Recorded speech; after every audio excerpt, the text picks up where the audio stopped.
நாம் ஒவ்வொரு சாப்டர்லையும் ஒவ்வொன்றா அப்படியே கனெக்ட் பண்ணி பார்த்துக்கிட்டே வர்றோம். ஒரு கேண்டில் ஆரம்பித்து அதுக்கப்புறம் ஒரு ட்ரெண்டு, அதுக்கப்புறம் ஒரு பேட்டர்ன், அதுக்கப்புறம் வந்து பார்த்திங்கன்னா ஒரு ஃபண்ட் மேனேஜ்மெண்ட் சம்மந்தமான அடிப்படையான விஷயங்கள்லாம் நம்ம பார்த்துக்கிட்டு வர்றோம். ஸோ மார்க்கெட்டோட மூவ்மெண்ட் எப்படி இருக்குது, பெரிய பணக்காரங்க என்னெல்லாம் பண்ணுறாங்க, எப்படி நமக்கு ட்ராப் வைக்கிறாங்க, இந்த மாதிரி விஷயங்கள் எல்லாம் டீட்டெயிலாக பார்த்தோம். தொடர்ந்து வரப்போகிற சாப்டர்லையும் நம்ம வந்து எவ்வளோக்கு வாய்ப்பு இருக்கோ ஸோ அவ்வளோ வந்து நம்ம கொஞ்சம் கொஞ்சமாக நம்ம கிளாரிட்டியாக பார்க்கலாம். முதல்ல ஒரு சார்ட் இருக்குது அப்படின்னா நீங்கள் முதல்ல எப்போவுமே ஒரு சார்ட்டை எப்போவுமே ரீசெட் பண்ணி வச்சுக்கோங்க. என்ன டைம் ஃப்ரேமில் வேணாலும் ஸ்டார்ட் பண்ணுங்கள். அந்த சார்ட்டை வந்து முதல்ல ரீசெட் பண்ணி வச்சுட்டு கண்ணுக்கு தெரிஞ்சு ஹையோ கண்ணுக்கு தெரிஞ்சு லோ எங்கே இருக்கோ ஸோ அந்த இடத்துலேருந்து சார்ட்டை வந்து ரீட் பண்ண ஆரம்பிங்க. இப்போ கண்ணுக்கு தெரிஞ்சு ஹை பாருங்கள் இந்த இடத்துல இருக்குது. ஸோ அப்போ இதுக்கு முன்னாடி இங்கே ஒரு ஹை இருக்குன்னா இதை வந்து கன்சிடர் பண்ண வேண்டாம். இது ஆல்ரெடி முடிஞ்சு போனது. புரியுதுங்களா? எப்போவுமே கரண்ட் மார்க்கெட் அனலைஸை வந்து ரொம்ப எஃபெக்டிவாக இருக்கும். முடிஞ்சு போன மார்க்கெட்டும் அனாலிசிஸ் பண்ணலாம். பட் அது ஒரு 30% அளவுக்கு தான் வேலை செய்யும். கரண்ட் மார்க்கெட் மட்டும்தான் ஒரு 70% வந்து வேலை செய்கிறதுக்கு வாய்ப்பு இருக்குது. ஸோ அப்போ இது அதிகபட்சம் லோ எங்கே இருக்குது, இங்கே இருக்குது. அப்போ கீழே இருந்து மார்க்கெட் மேலே போயிருக்கு, கரண்ட்டாக போயிட்டுருக்கு. ஸோ அப்போ என்ன பண்ணுங்கள், எப்போவுமே கீழே இருந்து மேலே போச்சுன்னா கீழே இருந்து மார்க்கெட்டை ஒரு அவுட்லைனாக பார்க்க ஆரம்பிங்க. அது மாதிரி நீங்கள் பார்க்குற சார்ட்டில் வந்து மேலேருந்து கீழே வந்துச்சுன்னா மார்க்கெட்டை மேலேருந்து கீழே ஒரு அவுட்லைனாக நீங்கள் அனலைஸ் பண்ண ஆரம்பிங்க. இது அவுட்லைனாக என்ன மாதிரிலாம் பண்ணலாம் அப்படின்னு நான் உங்களுக்கு எக்ஸ்பிளைன் பண்ணுறேன், கவனிங்க. இப்போ இதிலேருந்து இப்போ முதல்ல இது ஒரு ஏ பேட்டர்ன் போட்டிருக்கு. அப்போ ஏ பேட்டர்னில் வந்து நான் எப்போவுமே சொன்னேன் 2 பார்ட் இருக்குது. ஒன்று இது ஒன்று இருக்குது, இது ஒன்று இருக்குது, இங்கே ஒன்று இருக்குது. 3 ப்ரைஸ் லைன் இருக்குது. அதாவது இங்கே உள்ளதான் மார்க்கெட் என்ன நடந்திருக்கு, இங்கே உள்ளதான் மேலே போய் திரும்ப வந்திருக்கு ஏயா. அது மாதிரி நான் ஏ பேட்டர்ன் அந்த சாப்டரில் நான் சொல்லியிருக்கேன் தெளிவாக. அந்த வீடியோலாம் பார்க்காதவங்க பாருங்கள். ஒரு ஏன்னா இப்போ நம்ம எழுதுகிற மாதிரி முழுசாக ஏ இருக்கணும்னு அவசியம் கிடையாது. இந்த மாதிரியும் இருக்கலாம். இதில் ஒரு 25%, 50%, 75%, 100% இந்த மாதிரி இருக்கலாம். ஒரு 50 வரைக்கும் இருக்கலாம். சில ஏ வந்து பார்த்தீங்கன்னா அவுட் ஆஃப் 100ல இருக்கலாம். இந்த மாதிரியும் இருக்கலாம். 100 தாண்டி இந்த பேஸை தாண்டி அதிகபட்சமும் போயிருக்கலாம். இது 3மே ஏ தான். கவனிங்க, நான் மறுபடியும் சொல்கிறேன். ஒன்று ஏங்கிறது ஒரு 25ஓ 50ஓ இல்லை 100 வரைக்கும் இருக்கலாம். இது ஈக்குவல் ஏ. ஸோ இதுக்கப்புறம் வந்து பார்த்தீங்க அப்படின்னா ஏங்கிறது ஒரு 25ஓ 50ஓ 75ஓ 100ஓ தாண்டி இருக்கலாம். இதுக்கு பேர் வந்து பார்த்தீங்கன்னா ஃபெயில்டு ஏ. இங்கே வராமல் இப்படியே மேலே உடச்சி போயிடுது. அப்போ இதுவும் ஏ தான். அப்போ இதுக்கு பேர் என்ன, இந்த பேஸ் வரைக்கும் வர முடியாமல் போதுன்னா இதுக்கு பேர் ஃபெயில்டு ஏ. புரியுதுங்களா? இது வந்து ஈக்குவல் ஏ. 2 ஏ ஈக்குவலாக இருக்கா, ஈக்குவல் ஏ. இந்த ஏ வந்து பார்த்தீங்கன்னா இந்த 100 தாண்டியே இங்கே கீழேயே வந்துருச்சு. அப்போ என்ன ஆயிடுச்சு, இது வந்து எக்ஸஸ் ஏ. புரியுங்களா? எக்ஸஸாக போயிருக்கு. அப்போ ஈக்குவல் ஏ, ஃபெயில்டு ஏ, அதுக்கப்புறம் எக்ஸஸ் ஏ. இந்த 3 ஏ தான் இருக்குது ஏ பேட்டர்ல. வி பேட்டர்ல அதே மாதிரி தான். இதெல்லாம் நீங்கள் கொஞ்சம் ஞாபகம் வச்சுக்கோங்க. புரியுங்களா? ஒவ்வொரு வீடியோலையும் நான் வந்து பார்த்தீங்கன்னா சின்ன சின்ன கீவேர்ட்ஸ் வந்து உங்களுக்கு புரிஞ்சுங்கிறதுக்காக கீவேர்ட்ஸாக தர்றேன். இந்த கீவேர்ட்ஸ் எல்லாமே எங்கேயுமே இருக்காது. நான் உங்களுக்கு புரியணுங்கிறதுக்காக நானாக உங்களுக்கு சரி இந்த மாதிரி சொன்னால் உங்களுக்கு புரியுங்கிறதுனால அந்த கீவேர்ட்ஸை நான் உங்களுக்கு க்ரியேட் பண்ணி தந்திருக்கேன் நான். புரியுங்களா? ஈஸியாக புரியணும். ஸோ அது எதுக்காக, இப்போ ஈக்குவல்னா ஈக்குவலுங்கிற வார்த்தை இருக்குது. அங்கே வந்து பார்த்தீங்கன்னா ஃபெயில்டுனா அப்போ அந்த பேஸ் வரைக்கும் கொஞ்சம் நேரத்துக்கு முன்னாடி சொன்னாலே அப்போ இங்கே இருக்குது. இது வந்து ஈக்குவல் ஏ. எங்கே ஆரம்பித்து கீழேருந்து மேலே போனாங்களோ பையர் கொண்டு போனாங்களோ அதே அளவுக்கு செல்லர் கொண்டு வந்துட்டாங்க அப்படிங்கிறது தான் ஈக்குவல் ஏ. எவ்வளோ தூரம் பையர் கொண்டு போனாங்களோ அதே அளவுக்கு செல்லரால் கொண்டு வர முடியல, அதுக்கு பேர் தான் ஃபெயில்டு ஏ. கொண்டு வர முடியாமல் மறுபடியும் என்ன பண்ணாங்க, வி பேட்டர்ன் இந்த பேஸை தாண்டி மேலே போயிடும். இது ஃபெயில்டு ஏ. அடுத்து என்ன பண்ணுவாங்கன்னு கேட்டிங்கன்னா, எங்கே பையர் கொண்டு போனாங்களோ அவங்க எங்கேருந்து கொண்டு போனாங்களோ பையரு அந்த இடத்த தாண்டி கீழே செல்லரே கொண்டு வந்துட்டாங்க, அந்த இடத்த தாண்டி கொண்டு வந்துட்டாங்க, எக்ஸஸாக கொண்டு வந்துட்டாங்க. இதுக்கு பேர் எக்ஸஸ் ஏ. 3 ஏ தான் இருக்குது. எல்லாமே நம்ம 2 விஷயமா பார்ப்போம், இல்லைன்னா 3 விஷயமா பார்ப்போம். ஒன்று வந்து ஈக்குவல் ஏ, இல்லைன்னா ஃபெயில்டு ஏ, இல்லைன்னா எக்ஸஸ் ஏ. இல்லாட்டி உங்களுக்கு எக்ஸஸ்ன்னு ஞாபகம் வச்சுக்கணும்னா எக்ஸ்ட்ரா ஏ அப்படின்னு ஞாபகம் வச்சுக்கோங்க. எக்ஸ்ட்ரா கொண்டு போயிருக்காங்க, அவ்வளோதான் விஷயம். புரியுதுங்களா? எப்போவுமே ஈஸியாக அண்டர்ஸ்டாண்ட் பண்ணிக்கணும். ரொம்ப கன்ஃபியூஸ்டாக போட்டு நிறைய விஷயத்தை எடுத்து கச கச கச கசன்னு நீங்கள் ஞாபகம் வச்சுக்கிட்டு இருக்க முடியாது. அது வந்து எல்லா இடத்துலையும் வேலையும் செய்யாது. அப்போ நீங்கள் சிம்பிளாக ஒரு சார்ட்டை வந்து நீங்கள் ரீட் பண்ண தெரிஞ்சிங்கன்னா மட்டும்தான் அதை எல்லா இடத்துலையும் உலகத்தில் இருக்கிற எந்த சார்ட்டை கொடுத்தாலும் உங்களால் வந்து ஈஸியாக அதை வந்து அண்டர்ஸ்டாண்ட் பண்ணிக்க முடியும். ஸோ அப்போ இது என்ன நடந்திருக்கு பாருங்கள், மார்க்கெட்டு கீழேருந்து மேலே போயிருக்கு. இப்போ என்ன மாதிரிலாம் போயிருக்கு கவனிங்க. அப்போ முதல்ல வந்து ஒரு ஏ வச்சுருக்கு. இது என்ன ஏ, அப்போ இதோட 25, 50, 75, 100. அப்போ இந்த ஏ என்ன வந்திருக்கு, எது வரைக்கும் பார்க்கணும், இங்கேருந்து பையர் எவ்வளோ தூரம் கொண்டு போனாங்களோ திரும்ப எவ்வளோ தூரம் செல்லர் கொண்டு வர்றாங்கன்னு பார்க்குறீங்க, அவ்வளோதான் விஷயம். அப்போ இந்த செல்லர் ஏற்கனவே பையர் கொண்டு போனதை தாண்டி புதுசா பையர் கொண்டு போயிட்டாங்க அப்படின்னா என்ன ஆயிடுச்சு, இந்த ஏ வந்து அவ்வளவுதான் முடிஞ்சுச்சு. இந்த செல்லர் கொண்டு வந்த மார்க்கெட்டோட கண்ட்ரோல் இருந்து இப்போ பையரோட கண்ட்ரோல்ல மார்க்கெட் கரண்ட்லி போயிட்டு இருக்கு. இந்த இடத்துல கண்ட்ரோல் ஆரம்பிச்சிருச்சு. அப்ப எது வரைக்கும் கொண்டு போயிருக்காங்க அப்படிங்கிறது வி எடுத்துக்கிட்டீங்கன்னா இப்போ எக்ஸ்ட்ரா வி. ஏன் இந்த ஈக்குவலை தாண்டி அதிகமாக கொண்டு போயிட்டாங்க, இது எக்ஸஸ் வி, எக்ஸ்ட்ரா வி அப்படின்னு ஞாபகம் வச்சுக்கோங்க. அப்போ என்ன இருக்கு, ஏற்கனவே பையர் கொண்டு போன தூரத்துல இருந்து செல்லர் எவ்வளவு கொண்டு வந்திருக்காங்க. அப்போ முதல்ல 25 கொண்டு வந்திருக்காங்களா, 50 கொண்டு வந்திருக்காங்களா, 75 கொண்டு வந்திருக்காங்களா, 100 ஈக்குவலா கொண்டு வந்திருக்காங்களா, இல்லை எக்ஸ்ட்ரா கொண்டு வந்திருக்காங்களா, இவ்வளவுதான் நீங்க பார்க்கணும் அவுட்லைனா. அப்போ இதை தாண்டி கொண்டு போயிட்டாங்க அப்படின்னா எக்ஸ்ட்ரா. கொண்டு போக முடியல அப்படின்னா கவனிங்க, இதுக்கு ஈக்குவலா கொண்டு போக முடியல அப்படின்னா அதுக்கு பேர் என்னன்னா ஃபெயில்டு. இங்க இருந்துச்சு பையர் கொண்டு போன தூரத்துல திரும்ப செல்லர் என்ன பண்ணிருக்கு, ஒரு 50 வரைக்கும் தான் கொண்டு வர முடிஞ்சிருக்கு. அப்போ அதை தாண்டி என்ன ஆயிடுச்சு, இந்த தலையை உடைச்சு புதுசா பையர் கொண்டு போயிட்டாங்க. ஏற்கனவே பையர் எவ்வளவு தூரம் கொண்டு போனாங்களோ திரும்ப செல்லர் கொண்டு வரதுக்கு இவ்வளவு ட்ரை பண்ணாங்க. பட் செல்லர் கொண்டு வர முடியாம, நீங்க 3 கேண்டில் பார்ப்பீங்க இல்லையா, இந்த 3 கேண்டில்ல பையர் டேக் ஓவர் பண்ணி இந்த பேஸை தாண்டி கொண்டு போயிட்டாங்க. அப்ப இது என்ன ஆயிடுச்சு, எக்ஸ்ட்ரா வி ஆயிடுச்சு. அப்ப இந்த ஏ என்னாச்சு, ஃபெயில்டு ஏயா மாறிடுச்சு. ஏன், இந்த பேஸ் வரைக்கும் கொண்டு வர முடியல. இதுதான் ஃபெயில்டு ஏ. அடுத்து நீங்க கவனிங்க, இப்படிதான் நீங்க மார்க்கெட் வந்து கொஞ்சம் கொஞ்சமா அவுட்லைனா ரீட் பண்ணணும். இப்போ ஒரு பேட்டர்னா ரீட் பண்றதுக்கு இப்போ நான் சொல்லி கொடுத்துட்டு இருக்கேன். அவுட்லைனா ரீட் பண்ணணும். அப்போ என்ன நடந்திருக்கு, மார்க்கெட் பையர் கொண்டு போனாங்க, திரும்ப செல்லர் கொண்டு போனாங்க, இந்த பேஸுக்கு கொண்டு வர முடியல. அப்போ என்ன ஆயிடுச்சு, இந்த பேஸை உடைச்சு தலை, இதுக்கு பேர் தலைன்போம், இது 2 காலுன்னு சொல்லுவோம்.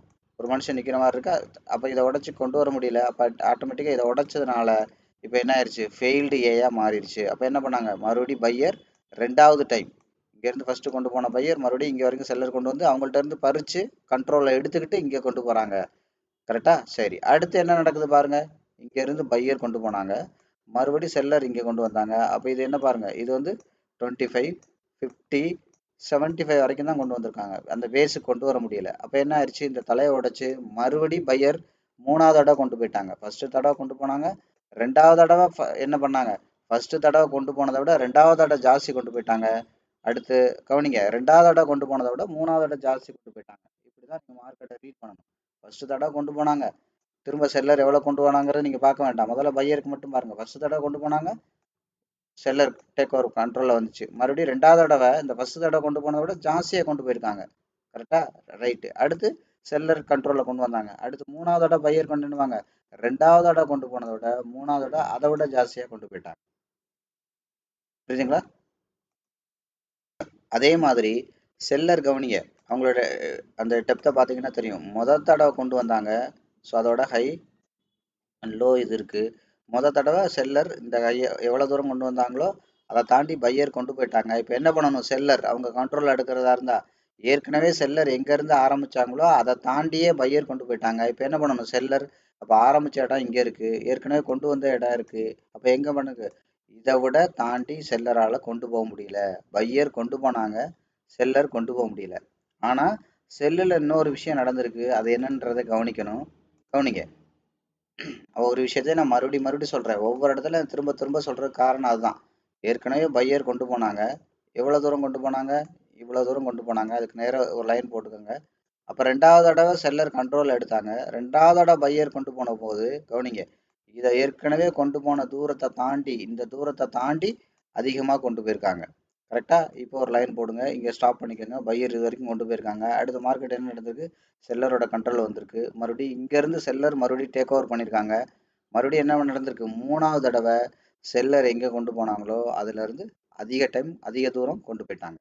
அப்ப என்ன அர்த்தம், பையர் வந்து நாடு வந்து பிடிக்கிற மாதிரி, அந்த நாட்டை முதல்ல எல்கை இது வரைக்கும் பிடிச்சாங்க, அடுத்த நாட்டை இவ்வளவு பிடிச்சாங்க, இப்ப நாடு பிடிக்கிறதுல இவ்வளவு தூரம் கொண்டு போயிட்டு இருக்காங்க. அப்ப என்ன அர்த்தம், மார்க்கெட் வந்து முழுக்க முழுக்க செல்லரோட கண்ட்ரோல்லே இருக்கு, சாரி பையரோட கண்ட்ரோல்லே இருக்கு. செல்லர் வந்து இந்த பேஸ் வரைக்கும் வர முடியல, மறுபடியும் பேஸ் இங்க இருக்கு வர முடியல, மறுபடியும் பேஸ் இங்க இருக்கு வர முடியல. அதாவது ஏற்கனவே செல்லர் எங்க இருந்து கொண்டு வந்தாங்க, இதுக்கு முன்னாடி போனீங்க இங்க இருந்து கொண்டு வந்ததானே செல்லரு.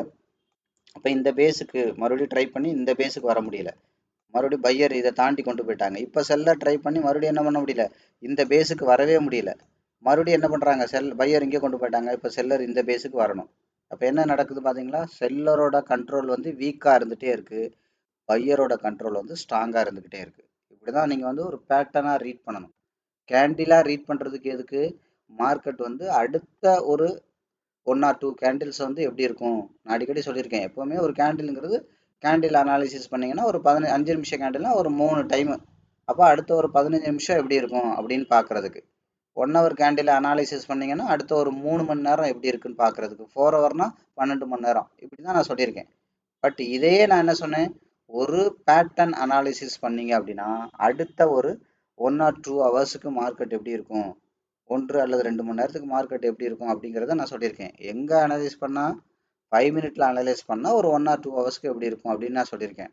அப்போ ஒரு கேண்டில் அனாலிசிஸில் நல்லா கவனிங்க, கேண்டில் அனாலிசிஸில் 5 மினிட் கேண்டில் அனலைஸ் பண்ணால் அடுத்த ஒரு 15 நிமிஷத்துக்கு எப்படி இருக்கும், 1 ஹவர் கேண்டில் அனலைஸ் பண்ண அடுத்த 3 மணி நேரத்துக்கு எப்படி இருக்கும், 4 ஹவர் கேண்டில் அனலைஸ் பண்ணீங்கன்னா லாஸ்ட் 2 கேண்டில் எடுத்து அனலைஸ் பண்ணீங்கன்னா அடுத்த ஒரு 12 மணி நேரத்துக்கு எப்படி இருக்குது. எல்லாமே கேண்டில் தான், 5 மினிட்ல கேண்டில் தான், ஆனால் அது 15 நிமிஷம் மார்க்கெட் எப்படி இருக்குன்னு காட்டுது. 15 மினிட்லையும் கேண்டில் தான், ஆனால் அது வந்து ஒரு 1 ஹவர் எப்படி இருக்குன்னு காட்டுது. 1 ஹவரும் கேண்டில் தான், ஆனால் அது ஒரு 4 ஹவர்ஸ் 3 ஹவர்ஸ்க்கு எப்படி இருக்குன்னு காட்டுது. 4 ஹவர்ஸும் கேண்டில் தான், அது ஒரு 12 மணி நேரத்துக்கு எவ்வளோ இருக்குன்னு காட்டுது. அதோட டைம் ஃப்ரேம் கூட கூட டைம் இன்வெஸ்ட்மெண்ட் ஜாஸ்தியாக ஜாஸ்தியாக அதோட என்ன சொல்கிறது, அது வந்து அதோட வேலிடிட்டியும் ஜாஸ்தி ஆகுது. கரெக்டா? அதே மாதிரி தான் நீங்கள் நல்லா கவனிங்க.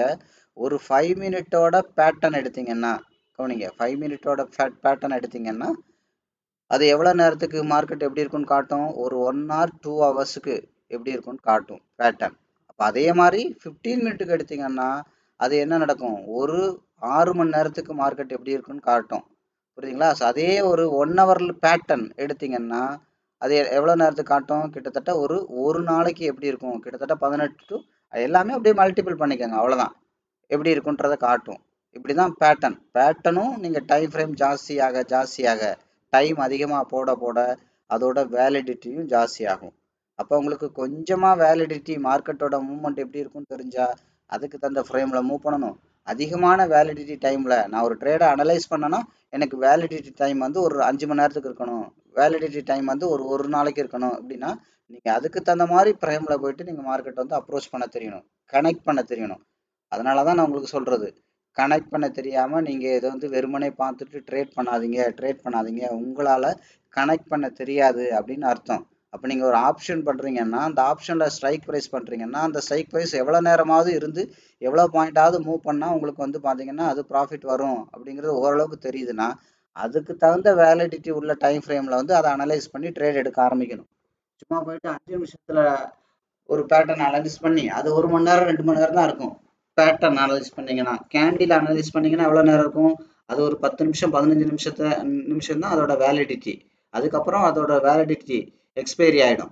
அப்போ அதுக்கு போயிட்டு நீங்கள் வந்து ஒரு ஒரு ஒரு ஆப்ஷனை பண்ணும்போது 15 நிமிஷம் வேலிடிட்டி உள்ள கேண்டில் அனாலிசிஸ் பண்ணிவிட்டு, புரியுதுங்களா, 2 மணி நேரம் 3 மணி நேரம் கழிச்சு தான் உங்களுக்கு ப்ராஃபிட் வரும்னா அந்த ஆப்ஷன் வந்து உங்களுக்கு லாஸ் தான் கொடுக்கும். அப்போ உங்களுக்கு என்ன மாதிரி வேலிடிட்டி வேணும், அடிக்கடி சொல்லுவேன் இல்லையா, அதாவது நீங்கள் வந்து ஒரு ஒரு ஒரு ஒரு 2000 கிலோமீட்டர் 1 மணி நேரத்திலே ட்ராவல் பண்ணணும்னா ஃப்ளைட்டில் தான் போகணும்.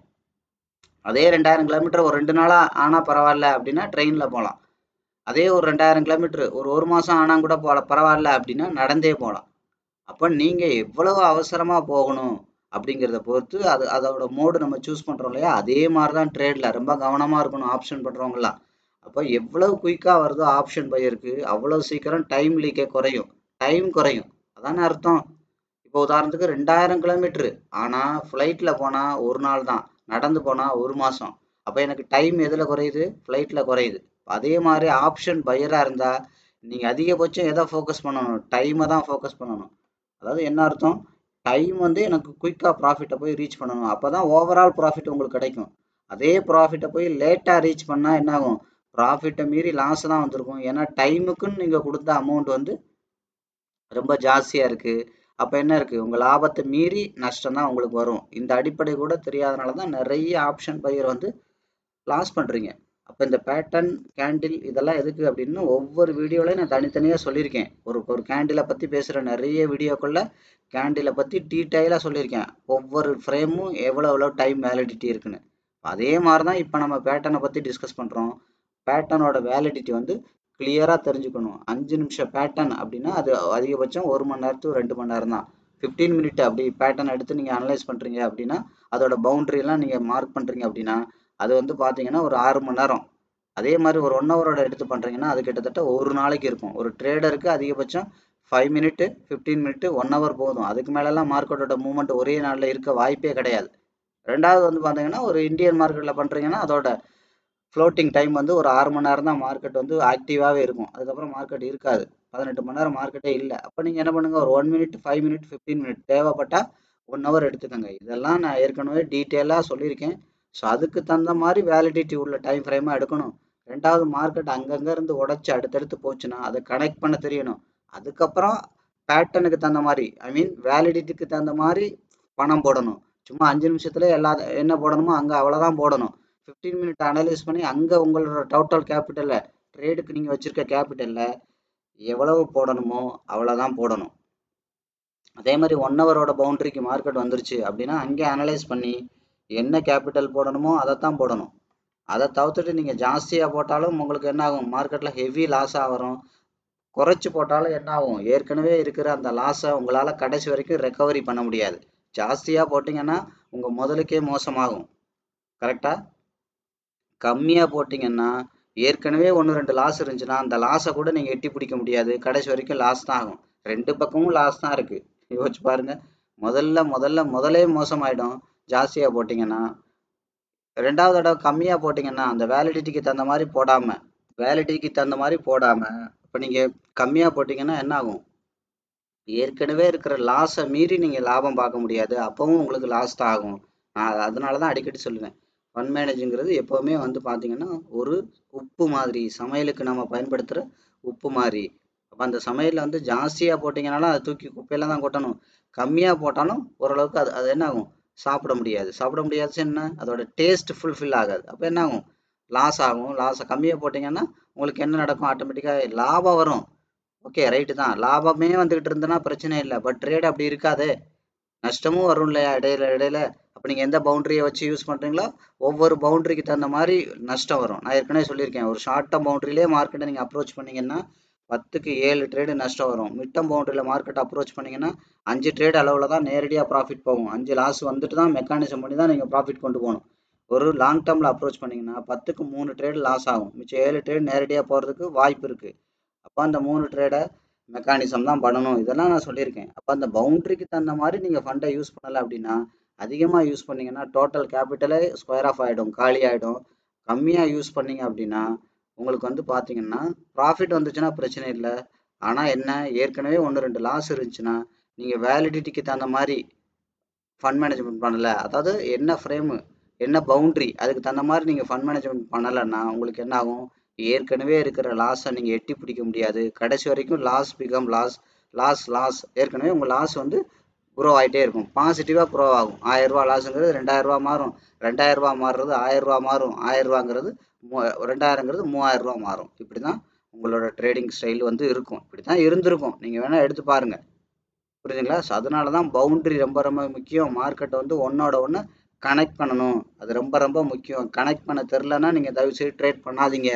திரும்ப நான் சொல்கிறது தான், எதையுமே முழுசாக கற்றுக்கிறாம, முழுசாக ப்ராக்டிஸ் பண்ணாமல், அதை நீங்கள் உங்களோட கான்ஃபிடென்ட் லெவல் வராமல், என்னால் ஜெயிச்சிட முடியுன்ற நம்பிக்கை வராமல் நீங்கள் எந்த தொழிலையுமே வாழ்க்கையில் பண்ணாதீங்க. ரொம்ப நான் சொன்னேன்ல, நிறைய வீடியோவில் நான் சொல்லியிருக்கேன், கஞ்சி சாப்பிட்டா கூட நிம்மதியாக சாப்பிட்டு நிம்மதியாக தூங்குற அளவுக்கு பாருங்கள்.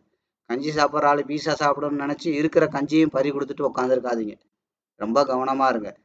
புரிஞ்சுங்களா? இந்த வீடியோ எல்லாமே நீங்கள் தெரிஞ்சுக்கிறதுக்கு தான். நான் தெளிவாக உங்களுக்கு என்ன சொல்கிறது, ஒரு மார்க்கெட்டில் என்னன்னே தெரியாதவங்களுக்கு கூட இது புரியும். இதெல்லாம் தெரிஞ்சுக்கிறதுக்கு தான். ஆனால் மார்க்கெட் வந்து இந்த இந்த விஷயங்கள் எல்லாமே ஒரு டெக்னிக்கல் சம்மந்தப்பட்ட விஷயங்கள் தான். இந்த டெக்னிக்கலையே நீங்கள் முதல்ல இன்னொரு டெக்னிக்கலோட கனெக்ட் பண்ண தெரிஞ்சால் தான் நீங்கள் மார்க்கெட்டில் பண்ண முடியும்.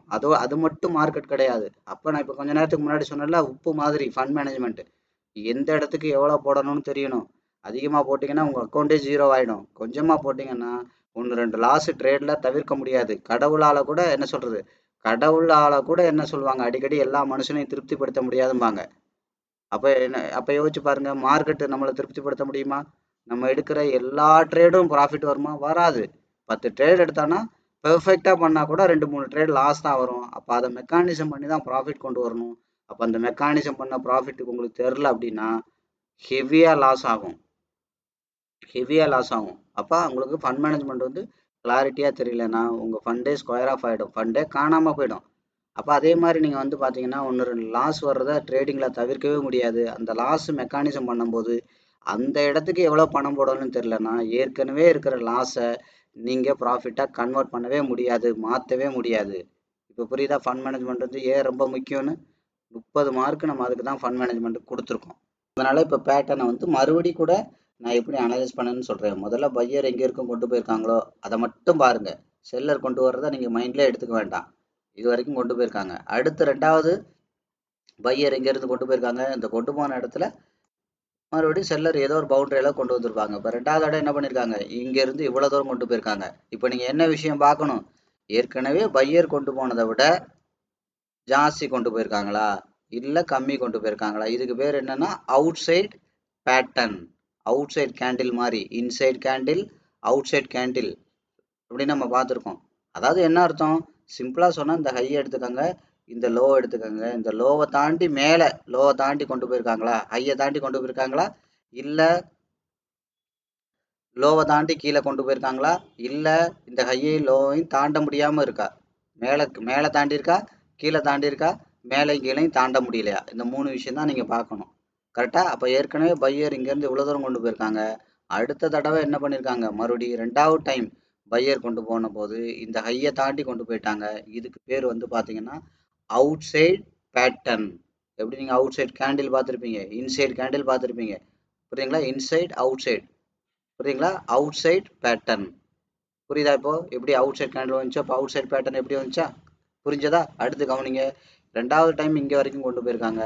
அடுத்து செல்லர் எவ்வளோ தூரம் கொண்டு வந்திருக்காங்க அதை பற்றி கன்சிடர் பண்ணாதீங்க. ஏற்கனவே பையர் எவ்வளோ தூரம் கொண்டு போனாங்களோ அதை தாண்டி, அதாவது என்ன அர்த்தம், ஏற்கனவே பையர் எங்கேருந்து கொண்டு போனாங்க, இந்த பேஸு, இந்த பேஸை தொட முடியாமல் தொட்டு கீழே கொண்டு வந்தாங்கன்னா இது outside pattern for sellers. அப்போ இந்த பேஸை தொட முடியாமல், செல்லரால் கொண்டு வர முடியாமல், நான் சொல்லுவேன் ஞாபகம் இருக்கா, இப்போ இங்கே இருக்குது மார்க்கெட் வந்து 50% தாண்டி கீழே போய் இந்த பேஸை தொட முடியாமல் பையர் கண்ட்ரோல் எடுத்திருக்காங்க அப்படின்னு நான் சொன்னேன். அதை தான் இப்போ இன்னும் கொஞ்சம் விரிவாக பார்க்குறீங்க. அப்போ என்ன நடந்திருக்கு, ஏற்கனவே பையர் எங்கே கொண்டு போனாங்களோ அதை தாண்டி கொண்டு போய் பையர் இப்போ முடிச்சிருக்காங்க. ஸோ இதுக்கு பேர் outside pattern. Inside candle, outside candle, failed candle, 3 candle பார்த்தீங்களா? அதே மாதிரி இப்போ பேட்டர்னில் பார்க்குறீங்க. மார்க்கெட்டை இன்னும் கொஞ்சம் விரிவாக பார்க்குறீங்க. சும்மா உட்காந்து கேண்டிலாக பார்த்துட்டு இருக்காம இன்னும் கொஞ்சம் டெப்த்தாக பார்க்குறீங்க. அதுக்கு பேர் தான் அவுட் சைட் பேட்டர்ன். கரெக்டா? சரி கவனிங்க. அப்போ அதே மாதிரி கவனிங்க, செல்லர் எங்கேருந்து கொண்டு வந்திருக்காங்க, ஏற்கனவே செல்லர் இந்த இடத்துல இந்த ஏரியாவிலேருந்து இங்கே வரைக்கும் கொண்டு வந்திருக்காங்க. கரெக்டா? ஒன்று. ரெண்டாவது தடவை செல்லர் இங்கே கொண்டு வரும்போது இதை தாண்டி கொண்டு வந்திருக்காங்களா, இந்த ஹையை தாண்டியும் கொண்டு போக முடியல, இந்த லோவை தாண்டியும் செல்லரால் கொண்டு வர முடியல. இதுக்கு பேர் ஃபெயில்டு பேட்டர்ன், இன்சைட் பேட்டர்ன். புரியுதா? Sorry, inside pattern, failed pattern கிடையாது, இன்சைட் பேட்டர்ன். புரியுதா? ஒரு ஹையவோ லோவோ தாண்ட முடியல, புரியுதுங்களா? ஏற்கனவே செல்லர் எவ்வளோ தூரம் கொண்டு வந்தாங்களோ அவ்வளோ தூரத்தை மறுபடி செல்லரால் கொண்டு போக முடியல. இதுக்கு பேர் வந்து பார்த்தீங்கன்னா இன்சைட். புரியுதுங்களா? அடுத்து கவனிங்க, தடவை இங்கே கொண்டு வந்தாங்க, இப்போ இங்கே ஹை இருக்குது, இதோட லோ இருக்குது. இப்போ என்ன பண்ண முடியல, செல்லரால் வந்து இந்த லோவை தாண்டி கொண்டு போக முடியல. இதுக்கு பேர் என்ன, இன்சைட் பேட்டர்ன். புரியுதுங்களா? Inside pattern. இந்த லோவை தாண்டி கொண்டு போய் செல்லருக்கு எது கீழே உள்ள பவுண்டரி தான் செல்லரோட பவுண்டரி, மேலே உள்ள பவுண்டரி தான் பையரோட பவுண்டரி. இப்போ நான் ஏற்கனவே சொன்னேன், இந்த பையை தாண்டி பையர் கொண்டு போயிட்டாங்க, அப்போ பையருக்கு அவுட் சைடு. அப்போ செல்லருக்கு அவுட் சைடுனா என்ன அர்த்தம், ஏற்கனவே இருக்கிற செல்லர் கொண்டு வந்த ஏரியாவை தாண்டி கொண்டு போனால் தான் செல்லர் அவுட் சைடு பேட்டர்ன் போட்டிருக்காங்க, இல்லை அவுட் சைடு கேண்டில் போட்டிருக்காங்கன்னு அர்த்தம். இல்லைன்னா அது இன்சைடு தான். கவனிங்க, புரியுதுங்களா? இப்படி பார்க்கணும். அடுத்து என்ன பண்ணுங்க, இந்த ஹையெல்லாம் வச்சுக்கோங்க. அடுத்து பாருங்க, இதை பாருங்க, இங்கேயும் செல்லர் கொண்டு வந்திருக்காங்க இன்சைட் பேட்டர்ன், இங்கேயும் கொண்டு வந்திருக்காங்க இன்சைட், இங்கேயும் கொண்டு வந்திருக்காங்க இன்சைட், அதுக்கப்புறம் சிங்கிள் லேயர் நிறைய வச்சிருக்காங்க, எல்லாமே செல்லருக்கு இன்சைட் தான். இதை தாண்டி இந்த பேஸை தாண்டி அவுட் சைட் கொண்டு வர முடியல. அப்போ முதல்ல பேஸ் எங்கே இருக்குது, செல்லருக்கு இங்கே இருக்குது, அடுத்து இங்கே இருக்குது, அடுத்து இங்கே இருக்குது. இதை தாண்டி செல்லர் இப்போ வரைக்கும் கொண்டு போய் வரவே முடியல. முதல்ல பையர் எங்கே கொண்டு போனாங்க, இங்கே இருக்குது, இதை தாண்டி ஒரு அவுட் சைட் பேட்டர்ன் போட்டாங்க, அடுத்து இங்கே இருக்குது, இதை தாண்டி ஒரு அவுட் சைட் பேட்டர்ன் போட்டாங்க. அப்போ செல்லர் தான் மார்க்கெட்டை பேட்டர்னில் அவுட் சைடாக மெயின்டைன் பண்ணுறாங்க. கேண்டில் பார்க்கக்கூடாது, இன்னும் கொஞ்சம் மார்க்கெட்டை வந்து டெப்த்தாக பார்க்கணும், ஒய்டாக பார்க்கணுன்னா என்ன அர்த்தம், அடுத்து பேட்டர்னுக்கு மாறணும். இன்னும் ஒய்டாக பார்க்கணுன்னா என்ன பண்ணணும், ட்ரெண்டுக்கு மாறணும். இது ரொம்ப ரொம்ப முக்கியம். சரியா? கவனிங்க, இந்த விஷயங்களை நீங்க டீட்டெயிலா பார்க்கணும். சரி, இப்ப டிஸ்டன்ஸ் பாருங்க. இப்ப ஏற்கனவே செல்லர் கொண்டு வந்தது. இப்ப இன்னொரு விஷயம் கவனிங்க. ஏற்கனவே பையர் எவ்வளவு தூரம் கொண்டு போயிருக்காங்களோ அதை விட ஜாஸ்தி கொண்டு போயிருக்காங்க. ஆனா அதே அளவுக்கு டிஸ்டன்ஸ் கொண்டு போயிருக்காங்களா அப்படிங்கிறத பார்க்கணும். இந்த ஹையர்லோ எவ்வளவு இருக்கோ அதே அளவுக்கு ஹையர்லோ கொண்டு போயிருக்காங்களா அப்படின்னு பார்க்கணும். அப்ப இங்க இது வந்து 100 பாயிண்ட்னு வச்சுக்கோங்க. இதையும் 100 பாயிண்ட் கொண்டு போகணும். அப்ப இது வந்து 80 பாயிண்டா இருக்கு. இந்த தலையை உடைச்சு புதுசா அவுட் சைடு வச்சிருக்காங்க. ஆனா இங்க 100 பாயிண்ட் கொண்டு வந்தாங்க. இங்க 80 பாயிண்ட் தான் கொண்டு வந்திருக்காங்கன்னா இதை உடைச்சு கொண்டு போனது உண்மைதான். ஆனா பையர் வந்து முதல்ல 100 பாயிண்ட் கொண்டு போனாங்க. ரெண்டாவதோட பையர் 80 பாயிண்ட் தான் கொண்டு போயிருக்காங்க. அப்படின்னா பையரோட இன்வால்மெண்ட் இருக்கு மார்க்கெட்ல. ஆனா பையரோட ஸ்ட்ரென்த் குறைஞ்சிட்டு இருக்குன்னு அர்த்தம். ஒவ்வொரு வார்த்தையும் நான் புதுசு புதுசா சொல்லி தர்றேன். ஒவ்வொரு வீடியோலயும் புதுசு புதுசா விஷயங்கள் இருக்கு. நீங்க ஏனோன்னு தானோன்னு பார்க்காதீங்க. கவனிங்க, நான் திரும்ப சொல்றேன். ஏற்கனவே பையர் என்ன ஹையர்ல கொண்டு போயிருக்காங்களோ கவனிங்க. இங்க இருந்து பையர் இங்க தூரம் கொண்டு போயிருக்காங்க. கரெக்டா? அடுத்த செல்ல ஒரு மார்க்கெட்டை டேக் ஓவர் பண்ணாங்க. செல்லருக்கு ஃபெயில்ட் ஆயிடுச்சு. மறுபடியும் என்ன இருக்காங்க, பையர் கொண்டு போயிருக்காங்க. ஆனா இங்க இருந்து எவ்வளவு தூரம் கொண்டு போனாங்களோ அதே அளவு கொண்டு போயிருக்காங்களா அப்படின்னு பார்க்கணும். அப்ப இங்க 100 பாயிண்ட் அப்படின்னா இங்க 80 பாயிண்ட். பையரோட கண்ட்ரோல்ல மார்க்கெட் இருக்கு. அது அது அது மாற்று கருத்தே இல்லை. ஆனால் பையரோட ஸ்ட்ரென்த் கம்மியாயிட்டு இருக்கு. இது ரொம்ப முக்கியம். நான் ஏற்கனவே சொன்னேன் இல்லையா, ஒரு இடத்துல இருந்து போருக்கு கிளம்புறாங்க. ஏற்கனவே இங்க நாட்டை பிடிச்சாங்க. மறுபடியும் என்ன பண்ணாங்க, மறுபடி அடுத்த நாட்டை பிடிக்கும் போது ஏற்கனவே ஒரு 100 கிலோமீட்டர் அளவுக்கு எல்கை பிடிச்சாங்க. இப்ப 80 கிலோமீட்டர் அளவுக்கு தான் பிடிச்சிருக்காங்க. அப்படின்னா அந்த அந்த என்ன சொல்றது, அந்த படையோட ஸ்ட்ரென்த் கம்மியாயிட்டே இருக்குன்னு அர்த்தம். ஸ்ட்ரென்த் கம்மினா என்ன அர்த்தம், நிறைய பேர் ஏற்கனவே நடந்த போர்ல செத்து போயிருக்கலாம்னா என்ன சொல்லலாம், அந்த மார்க்கெட்ல எப்படி சொல்லலாம், ஏற்கனவே நடந்த போர்ல அவங்க எக்ஸிட் ஆயிருக்கலாம். அவங்களோட ப்ராஃபிட் வந்தோடனே எக்ஸிட் ஆயிருக்கலாம். ஓகே, பிரைஸ் ஆஃப் சாட்டிஸ்ஃபேக்ஷன், எனக்கு இது போதும்பா, ஆளை விடுங்க அப்படின்னு எக்ஸிட் ஆயிருக்கலாம். அதுதான் அவங்க செத்து போயிருக்காங்கன்னு அர்த்தம். செத்து போயிரு மீன்ஸ் என்ன அர்த்தம், உங்களுக்கு புரியுறபடி சொல்லணும்னா மார்க்கெட்ல இருந்து அவங்க எக்ஸிட் ஆயிட்டாங்க, அவ்வளவுதான். அவங்களுக்கு அந்த லாபம் போதுன்னு எக்ஸிட் ஆயிருப்பாங்க. இல்லைன்னா இதுக்கு மேல எனக்கு நஷ்டம் வேண்டாம், இதுக்கு மேல என்னால நஷ்டத்தை தாங்க முடியாதுன்னு எக்ஸிட் ஆயிருப்பாங்க. ஒரு பையர் அப்படித்தானே எக்ஸிட் ஆவாங்க. ஒண்ணு பை வந்து செல்லுல தான் எக்ஸிட் ஆகும். அப்ப என்ன விதமா எக்ஸிட் ஆயிருக்கும், எனக்கு இந்த லாபம் போதும், லாபத்துல எக்ஸிட் ஆயிருப்பாங்க.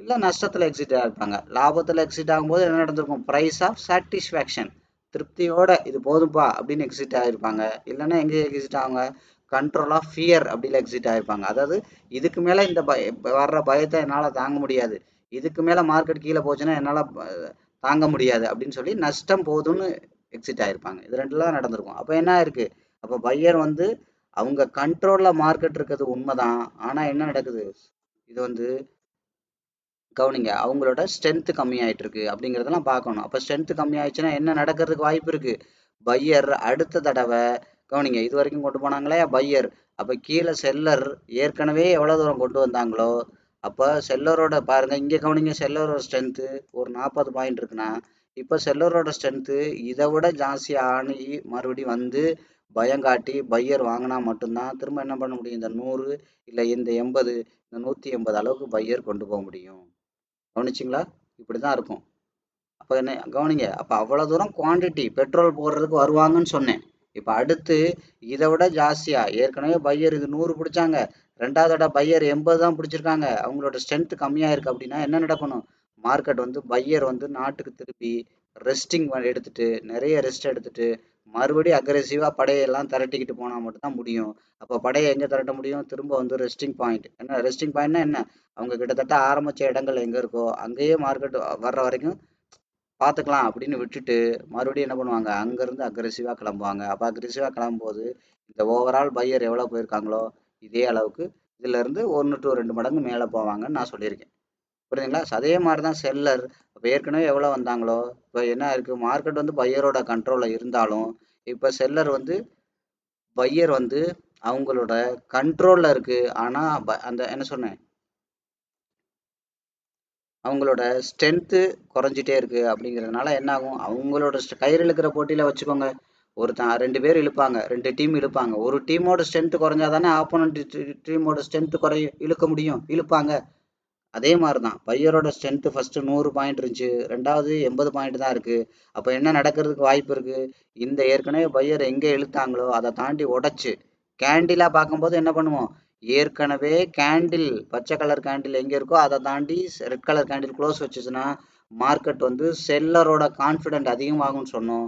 அப்போ அதே மாதிரி பேட்டர்னாக பார்க்கும்போது என்ன பண்ணணும், ஏற்கனவே பையர் எது வரைக்கும் இழுத்தாங்களோ அதை தாண்டி செல்லர் வந்து அதை தாண்டி இங்கே இழுத்துருக்காங்க. ஃபர்ஸ்ட் இங்கே இது வரைக்கும் இழுத்தாங்க, ரெண்டாவது பையர் இது வரைக்கும் இழுத்தாங்க, திரும்ப செல்லர் ஏற்கனவே பையர் எங்கே இருந்து எங்கே எக்ஸஸாக இழுத்துட்டு போனாங்களோ அதை தாண்டி கீழே இழுக்கும்போது செல்லரோட கான்ஃபிடென்ட் அதிகமாகி மார்க்கெட் செல்லரோட கண்ட்ரோலுக்கு வந்துடும். அப்போ நான் ஏற்கனவே சொல்லியிருக்கேன், கவனிங்க, ஏற்கனவே சொன்னதான் சிங்கிள் லேயர் டபுள் லேயர்லாம் இதெல்லாம் போய் பாருங்க வீடியோவை. அப்போ மார்க்கெட் இங்கே இருக்குது, சிங்கிள் லேயரில் இவ்வளோ தூரம் போச்சுன்னா அடுத்து மார்க்கெட் கீழே வந்து இது அளவுக்காவது மறுபடியும் என்ன பண்ணுவாங்க, பையர் இது மாதிரி 1 to 2 மடங்கு கொண்டு வாங்க. மறுபடியும் இன்னும் மார்க்கெட் கீழே வந்து ஏற்கனவே பையர் எவ்வளோ தூரம் கொண்டு போனாங்களோ அதுலேருந்து 1 to 2 மடங்கு பையர் மறுபடியும் கொண்டு போவாங்க. இதெல்லாம் போய் பாருங்க, தெளிவாக சொல்லியிருக்கேன், குழந்தைக்கு சொல்லி கொடுக்குற மாதிரி சொல்லி கொடுத்துருக்கேன். அதே மாதிரி தானே செல்லரும் பண்ணுவாங்க. இது எல்லாமே இப்போ பாருங்க, இப்போ நான் வந்து உங்களுக்கு ஒரு சைக்காலஜிக்கலாக எக்ஸ்பிளைன் பண்ணுறதுனால புரியுது, சும்மா அவுட்லைனாக சொல்லும்போது புரியாது. அப்போ ஏற்கனவே செல்லர் அதே தானே கீழே இருந்து மேலே போகிறதுக்கும் நடக்கும். அப்போ ஏற்கனவே செல்லர் எவ்வளோ தூரம் கொண்டு வந்திருக்காங்களோ அதை தாண்டி மறுபடியும் பையர் போகும்போது செல்லரோட வால்யூம் இன்னும் அதிகமாக அக்கமெண்ட் ஆகி இது மாதிரி 1 to 2 மடங்கு கொண்டு வருவாங்க. அப்போ அதை எப்படி கண்டுபிடிக்கலாம் கொண்டு வருவாங்கிறது, இப்போ ஏற்கனவே கொண்டு போனது பையர் 100 பாயிண்ட்டு, ரெண்டாவது தடவை கொண்டு போனது 80 பாயிண்ட்டு. அப்படிதான் மார்க்கெட் அடுத்த 3 கேண்டில் ரிவர்ஸ் ஆகுது. ஒன்று கேண்டிலாக பார்க்கும்போது ப்ரீவியஸாக இருக்கிற பாடி எங்கே இருக்கோ அதை தாண்டி பண்ணணும், அடுத்த 3 கேண்டிலில் இன்சைட் கேண்டில் வச்சுன்னா செல்லரோட கண்ட்ரோலில் வந்துருச்சுன்னு சொல்லிடுவோம். அப்போ பேட்டர்னாகவும் பார்க்கணும், பேட்டர்னாக பார்க்கும்போது இங்கே இருக்குது, அப்போ இதை தாண்டி இங்கே வரும்போது மார்க்கெட் என்ன நடக்கும், செல்லரோட கண்ட்ரோலில் ஃபுல்லாக வந்துடும். அப்போ பேட்டர்னை பார்த்துட்டு ட்ரேட் எடுக்கணுமா, எடுக்கக்கூடாது, எப்போவுமே கேண்டில் அனலைஸ் பண்ணி தான் ட்ரேட் எடுக்கணும். பேட்டர்னுங்கிறது எதுக்குன்னா இன்னும் மார்க்கெட்டோட கண்ட்ரோல் வந்து இன்னும் ஸ்ட்ராங்காக, இன்னும் கொஞ்சம் வேலிடிட்டி அதிகமாக பார்க்கறதுக்கு. நான் ஏற்கனவே சொன்னாலே ஒரு மார்க்கெட்டை ஒரு 15 நிமிஷம் பார்க்கணுன்னா கேண்டில் 5 நிமிஷம் கேண்டில், அதே மார்க்கெட்டு கேண்டில் தான் பார்க்கணும். ஆனால் எனக்கு ஒரு 1 ஹவர் பார்க்கணுன்னா 15 நிமிஷம் கேண்டில், அதே கேண்டிலை பார்த்தா போதும். எனக்கு ஒரு 2 மணி நேரம் ஒரு நாளைக்கு பார்க்கணும் அப்படின்னா என்ன பண்ணுறது, ஒரு 1 ஹவர் கேண்டில் அப்படின்னு நம்ம சொல்லியிருக்கோம் இல்லையா. அதே மாதிரி தான் பேட்டர்ன் எல்லாமே இன்னும் கொஞ்சம் ஹையர் வேலிடிட்டி பார்க்கறதுக்கு தான். பட் அது ட்ரேட் எடுக்கிறதுக்கு இல்லை. எப்போவுமே ட்ரேட் எடுத்தால் கேண்டிலை அனலைஸ் பண்ணி தான் எடுக்கணும். அப்போ தான் சீக்கிரம் ட்ரேட் எடுக்க முடியும், சீக்கிரம் ப்ராஃபிட் வரும். இல்லைன்னா ஓவர் வேல்யூவில் போய் ட்ரேட் பண்ணுவீங்க. நீங்கள் என்ன பண்ணுவீங்க, ஓவர் வேல்யூவில் பண்ணால் உங்களோட லாஸ் ஜாஸ்தியாக இருக்கும், ப்ராஃபிட் கம்மியாக இருக்கும். இதெல்லாம் ஏற்கனவே டீட்டெயிலாக எக்ஸ்பிளைன் பண்ணிருக்கேன். அப்போ என்ன பண்ணுவாங்க, இது மாதிரி 2 மடங்கு வருவாங்க. அப்போ இது எப்போ இது மாதிரி 2 மடங்கு வரப்போகிறாங்கன்னு எப்படி கன்ஃபார்ம் பண்ணுறது, ஏற்கனவே இருக்கிற பேட்டர்னை தாண்டி செல்லர் வந்துட்டாங்க, கவனிச்சிங்கன்னா தெரியும். கவனிங்க, இப்போ ஏற்கனவே இருக்கிற பேட்டர்ன் லைன் எங்கே இருக்குது, இங்கே இருக்குது, இங்கே இருக்குது. அந்த இடத்த உடைக்கும் போது பாருங்கள் அக்ரெசிவாக உடைக்கிறாங்க. அப்போ அதே மாதிரி ஏற்கனவே இருக்கிற கேண்டில் எங்கே இருக்குது, அல்டிமேட்டாக இங்கே இருக்குது. இந்த கேண்டில் உடைக்கும் போது பாருங்கள் அக்ரெசிவாக உடைக்கிறாங்க, தெரியுதா, அக்ரெசிவாக உடைப்பாங்க, தனியாக தெரியும் அந்த கேண்டில் உடைக்கிறது. இதெல்லாம் நீங்கள் ரீட் பண்ணணும். பணியே தெரிஞ்சுன்னா ஓகே, செல்லர் வந்து மார்க்கெட்டை கண்ட்ரோல் எடுத்துட்டாங்க அவ்வளோதான் அப்படின்றதெல்லாம் தெரிஞ்சுக்கணும். அப்போ ஏற்கனவே இருக்கிற கேண்டில் பச்சை கலர், அதிகபட்ச பச்சை கலர் கேண்டில், ஏற்கனவே இருக்கிற ட்ரெண்டு அப்படின்னா பேட்டர்னில் அதிகபட்சம் இது, அதெல்லாம் தாண்டி வரும்போது மறுபடியும் மார்க்கெட் என்ன ஆகும், ஏற்கனவே செல்லர் எவ்வளோ தூரம் வந்திருக்காங்களோ அதே மாதிரி 2 மடங்கு செல்லர் கொண்டு வர போகிறாங்க. அட்லீஸ்ட் இந்த 1 மடங்கு 1 to 1.5 மடங்காவது கொண்டு வருவாங்க, அதிகபட்சம் 2 மடங்கு வரைக்கும் கொண்டு வராங்கன்னு அர்த்தம். சரியா, அடுத்து இப்போ மார்க்கெட்டை கவனிங்க, ஏற்கனவே இது ரெண்டும் மொத்தமாக சேருங்க, ஓவரால் அதே அளவுக்கு பையரோட இன்வால்மெண்ட் இருக்கு அப்படிங்கிறது தான் அர்த்தம். அப்போ பையரும் ஸ்ட்ராங்காக இருக்காங்க அப்படிங்கிற மாதிரி தான் அர்த்தம். சரி, அப்போ ஏற்கனவே பையர் கொண்டு போனது எது, இந்த தூரம், இதை தாண்டி இப்போ செல்லர் கொண்டு வந்தால் தான் அக்ரெசிவாக செல்லரோட கண்ட்ரோலில் வரும். அது மாதிரி ஏற்கனவே இருக்கிற நான் சொன்னாலே 3 கேண்டில் அனலைஸ் பண்ணுங்கள். அதிகபட்சம் பாடி வீக்கு என்ன இருக்குது, அப்போ முன்னாடி பாடி எங்கே இருக்குது, இந்த ஏரியாவில் இருக்குது. இன்னும் கொஞ்சம் கிளாரிட்டியாக எடுத்திங்கன்னா இந்த ஏரியா, இதோட 50% எடுத்திங்கன்னா இதை தாண்டி பாடி வச்சுட்டாங்க, கவனிங்க, அப்படின்னா வச்சுட்டாங்க. ஸோ இப்போ என்ன நடக்கும், அக்ரெசிவாக வச்சுருக்காங்க. அப்போ என்ன நடக்கும், மார்க்கெட் வந்து அடுத்து செல்லரோட கண்ட்ரோலில் இருக்குது. அப்போ எது வரைக்கும் வரலாம், 25, 50, 75, 100 வரைக்கும் வரலாம், வர்றதுக்கு வாய்ப்பு இருக்குது. எல்லாமே வாய்ப்பு இருக்குன்னே பாருங்கள். அப்போ இன்னும் கன்ஃபார்மாக இப்போ நம்பலாம், இந்த ஏற்கனவே கொண்டு போன பேட்டர்னை தாண்டி கீழே லோ வந்து மேலே உள்ள பேட்டர்னை உடைக்க முடியாமல் இருந்துச்சுன்னா மார்க்கெட் வந்து அக்ரெசிவாக கண்டிப்பாக இதோட இன்னும் ஸ்ட்ராங்கான டிஸ்டன்ஸ்க்கே வருவாங்க. அதாவது இது எந்த அளவுக்கு வந்திருக்கோ அதே அளவுக்கு ஈக்குவலான டிஸ்டன்ஸு, இல்லை அதுக்கு மேலே 1 to 2 மடங்கு வர்றதுக்கு வாய்ப்பு இருக்குது. இப்படி தான் நீங்கள் மார்க்கெட்டை பார்க்கணும், புரியுதுங்களா. இப்போ இந்த பேட்டர்ன் அனாலிசிஸ் வந்து உங்களுக்கு ஓரளவு புரிஞ்சிருக்கும்னு நினைக்கிறேன். இந்த வீடியோலாம் பொறுமையாக பாருங்கள், பொறுமையாக பாருங்கள். ஒரு விஷயம் புரியாமல் அடுத்த விஷயத்த பார்க்காதீங்க, பொறுமையாக பாருங்கள், பொறுமையாக பாருங்கள். இது சம்மந்தமான ரொம்ப டீட்டெயிலான டவுட்டெல்லாம் கேட்டிங்கன்னா நான் சொல்லிக் கொடுக்க முடியாது, சொல்லிக் கொடுக்கவும் மாட்டேன். ஏன்னா எனக்கு அதுக்கெல்லாம் டைம் இல்லை. நீங்களா பார்த்து தெரிஞ்சுக்கணும்னா தெரிஞ்சுக்கங்க, தெரியலையா நான் ஒன்றுமே பண்ண முடியாது. ஏன்னா நான் டைம் போடுற இடத்துல நீங்கள் வந்தால் தான் நான் சொல்லிக் கொடுக்க முடியும். டைம் போடுற இடம்னா இது நம்மளோட ட்ரைனிங் செஷன் இருக்குல்ல, அங்கே வந்தால் தான் சொல்லிக் கொடுக்க முடியும். என்னடா இவன் பச்சையாக சொல்கிறான்னு நினைக்காதீங்க. உண்மை அதுதான். சும்மா உங்களுக்கு எனக்கு மறைச்சு பேசுறது பிடிக்காது. ஏன் அங்கே டைம் போடணும்? ஏன்னா கவனிங்க, இப்படி வச்சுக்கோங்களேன். நீங்கள் முதல்ல எப்படி ஆரம்பிக்கும் தெரியுமா? அடிக்கடி சொல்கிறேன் சார், இந்த இது எப்படி பார்க்கறது அப்படின்னு கேட்பீங்க. நான் என்ன பண்ணுவேன்? சரிங்க இப்படி பாருங்க, இப்படி ஏதோ ஒன்று வரைஞ்சு பாருங்க, இல்லை இதை பாருங்க, இப்படி பாருங்க, நான் சொல்லிடுவேன். கரெக்டாக 1 நிமிஷம் ஆயிருக்கும் அந்த விஷயம் சொல்றதுக்கு. கரெக்டா? சரி, அதை பண்ணிடுவீங்க. அது பண்ண தெரிஞ்சவொடனே அடுத்து என்ன பண்ணுவீங்க தெரியுமா? சார் இதெல்லாம் பண்ணிட்டேன், அடுத்து என்ன பண்ணணும், அடுத்து என்ன பண்ணணும்பீங்க. அதுக்கு எவ்வளோ ஆகும் தெரியுமா? 5 நிமிஷம் ஆகும். சார் எல்லாம் சூப்பராக பண்ணிட்டேன் சார், அடுத்து எங்கே சார் அக்கௌண்ட் ஓப்பன் பண்ணுறது அப்படிம்பீங்க. நான் அப்போ ஒரு 2 பேரை சொல்லுவேன், அதை பற்றி ஒரு 10 நிமிஷம் ஆகும். கரெக்டா? அடுத்து சார் நான் அக்கௌண்டெல்லாம் ஓப்பன் பண்ணிட்டேன் சார், பண்ணிட்டு இருக்கும்போது இந்த மாதிரி கேட்டாங்க, அந்த மாதிரி கேட்டாங்க, இதை கேட்குறாங்க, அதை கேட்குறாங்க, இதை கேட்குறாங்க அப்படிங்க. அதுக்கு ஒரு 1/2 மணி நேரம் ஆகும். கரெக்டா? கவனிங்க, நான் சொல்லி கொடுக்க கூடாதுன்னு இல்லை, இது சொல்லி கொடுத்தா என்ன பேட்டர்ன்லாம் போகுதுன்னு பார்த்தீங்களா? அப்போ என்ன நடக்கும் கவனிங்க. அப்போ ஏற்கனவே என்ன நம்பி பணம் கட்டின ஒரு என்ன சொல்றாங்க, ஒரு ஒரு ஒரு இன்வெஸ்ட் பண்ணவங்க, என்ன நம்பி இன்வெஸ்ட் பண்ணியிருக்காங்கல்ல, என் மேல நம்பிக்கை வச்சு, அவங்களுக்கு நான் டைம் போடணும். ஒன்னாச்சா? ஒரு நாளைக்கு 3 மணி நேரம் அவங்களுக்கு நான் டைம் போடுறேன். அவங்களோட சப்ஜெக்ட்டுக்கு, அவங்களோட 1-to-1க்கு, அவங்களோட கம்யூனிட்டி சப்போர்ட் செஷனுக்கு 3 மணி நேரம் முடிஞ்சு போச்சா? ரைட்டு. சரி, இப்போ இந்த முதல்ல பேசிக்கா ஒரு டவுட் கேட்டீங்க பாருங்க. கரெக்டா? அப்படித்தானே நீங்களும் ஆரம்பிச்சீங்க. அப்ப ஏதோ ஒண்ணு அவங்க மேபி மார்க்கெட்ல ஏதோ ஒரு பாதிப்புல கூட இருப்பாங்க. இவங்கள்ட்ட பேசி ஏதாவது ஒரு ஐடியா தெரிஞ்சுக்கலாம், இவங்க எடுத்து பேசினா நல்லா இருக்குமே நினைச்சுதானே எல்லாருமே பண்றீங்க. இல்ல இவங்கள்ட்ட நல்லா இருக்கு, நம்ம இவங்களோட சேர்ந்து டிராவல் பண்ணலாம் அப்படின்னு நீங்க கால் பண்ணிருப்பீங்க.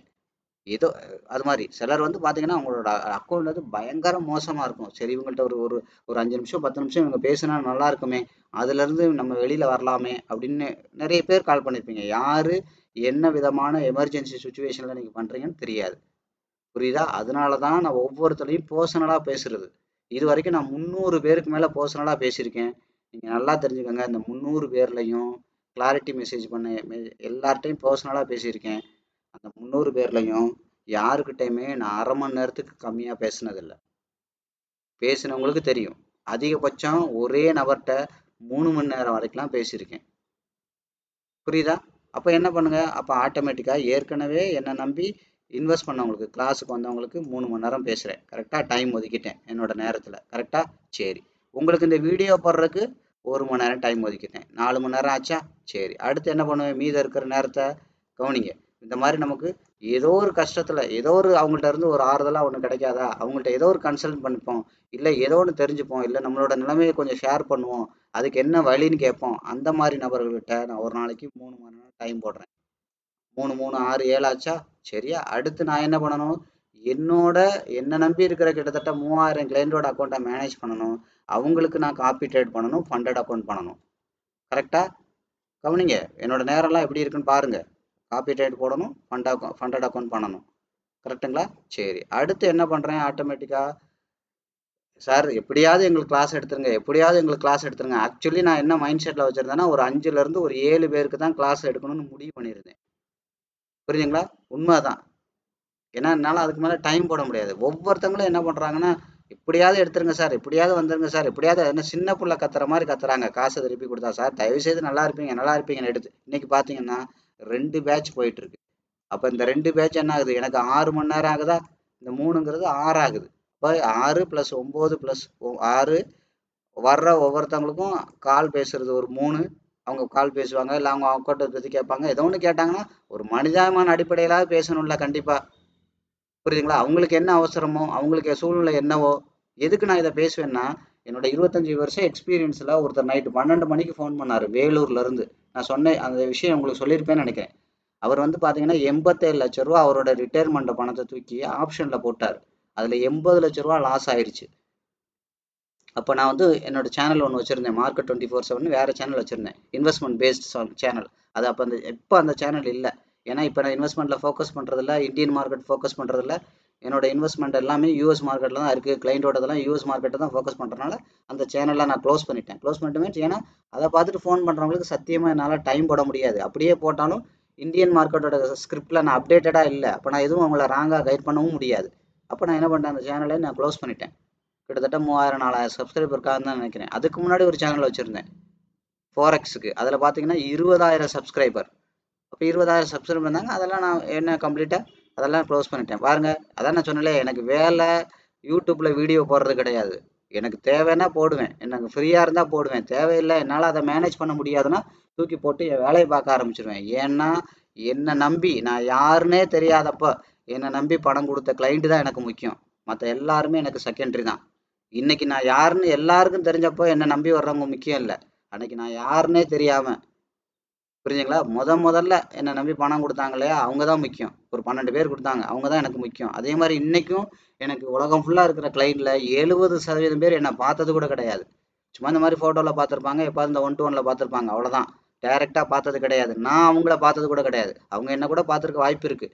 அவங்கள நான் பார்த்ததே கிடையாது. அவங்க என்ன பார்த்ததே கிடையாது. அப்ப யோசிச்சு பாருங்க. என்ன பார்க்காம $10,000, $20,000, $50,000, $1,00,000 தூக்கி குடுத்துருக்காங்கன்னா, அவங்க மேல என் மேல வச்சிருக்க நம்பிக்கை எவ்வளவு பெருசு. அதுதான் எனக்கு முக்கியம். அதுக்கப்புறம் வர்ற எல்லாமே இந்த யூடியூப்ல எடுக்க வீடியோ போடுறது, கிளாஸுக்கு வர்றது, இதெல்லாம் என்ன கேட்டா பச்சையா சொன்னா இதெல்லாம் செகண்டரி தான். நான் ஃப்ரீயா இருந்தா போடுவேன். இல்லன்னா போட மாட்டேன். அதனால தான் இந்த வீடியோ நீங்க பார்த்தா பாருங்க, பார்க்கலைன்னா போங்கன்னு சொல்லிட்டு போறதா தான். 2வது நான் ஓப்பனாவே சொல்லியிருப்பேன். இதெல்லாம் தொடர்ந்துலாம் போட மாட்டாங்க. ஃப்ரீயா இருந்தா போடுவேன். எனக்கே ஆச்சரியமா இருக்கு தொடர்ந்து வீடியோ போடுறது. நான் எப்ப வேணாலும் ஸ்டாப் பண்ணிப்பேன். நீங்க தப்பாலாம் எடுத்துக்க கூடாதுன்னு சொல்லிட்டு தான் இந்த வீடியோவ நான் ஆரம்பிச்சேன். பழைய வீடியோலாம் பாருங்க. நான் ஓப்பனா சொல்லியிருப்பேன். அப்ப என்னன்னா, அவர் அந்த ரூ. 87,00,000 போடம்போது, ரூ. 80,00,000 ஆப்ஷன்ல கிட்டத்தட்ட 1 வாரத்துக்குள்ள லாஸ் பண்ணிட்டாரு. வெறும் 7,00,000 மட்டும் தான் இருக்கு. அவரோட பசங்க எல்லாம் என்ன பண்ணிட்டாங்க, அவர வந்து அடிச்சு வீட்ட விட்டே தொரத்திட்டாங்க. அவர தனியா வந்து ஒரு ரூம்ல சமைச்சு சாப்பிட்டு இருக்காரு. யோசிச்சு பாருங்க. ரூ. 87,00,000 பென்ஷன் வாங்குற மனுஷன் எவ்வளவு செஞ்சிருப்பாரு அவரோட வாழ்நாள்ல, அவரோட குடும்பத்துக்கு. ஆனா அவர் மேலயும் தப்பு இருக்கு இல்லையா? ஒரு வாரத்துல போய் 80,00,000 தொலைச்சேன் ஆப்ஷன் பண்றேன்னு. ஒண்ணுமே தெரியாம. எவனோ சொல்றான். அப்ப வெறும் 7,00,000 என்ன பண்ணாரு? எனக்கு நெறைய டைம் கால் பண்ணியிருக்காரு. நான் எடுக்கல. கரெக்ட்டுங்களா? அதுக்கப்புறம் பார்த்தீங்கன்னா, நைட்டு 1 மணிக்கு கால் வந்துச்சு. என்னடா அவன் 1 மணிக்கு யார் அடிக்கிறான்னு தெரியல. நான் எதேர்ச்சையா எடுத்தேன். எடுக்கணும். அவங்கள்ட்ட பேசணும்.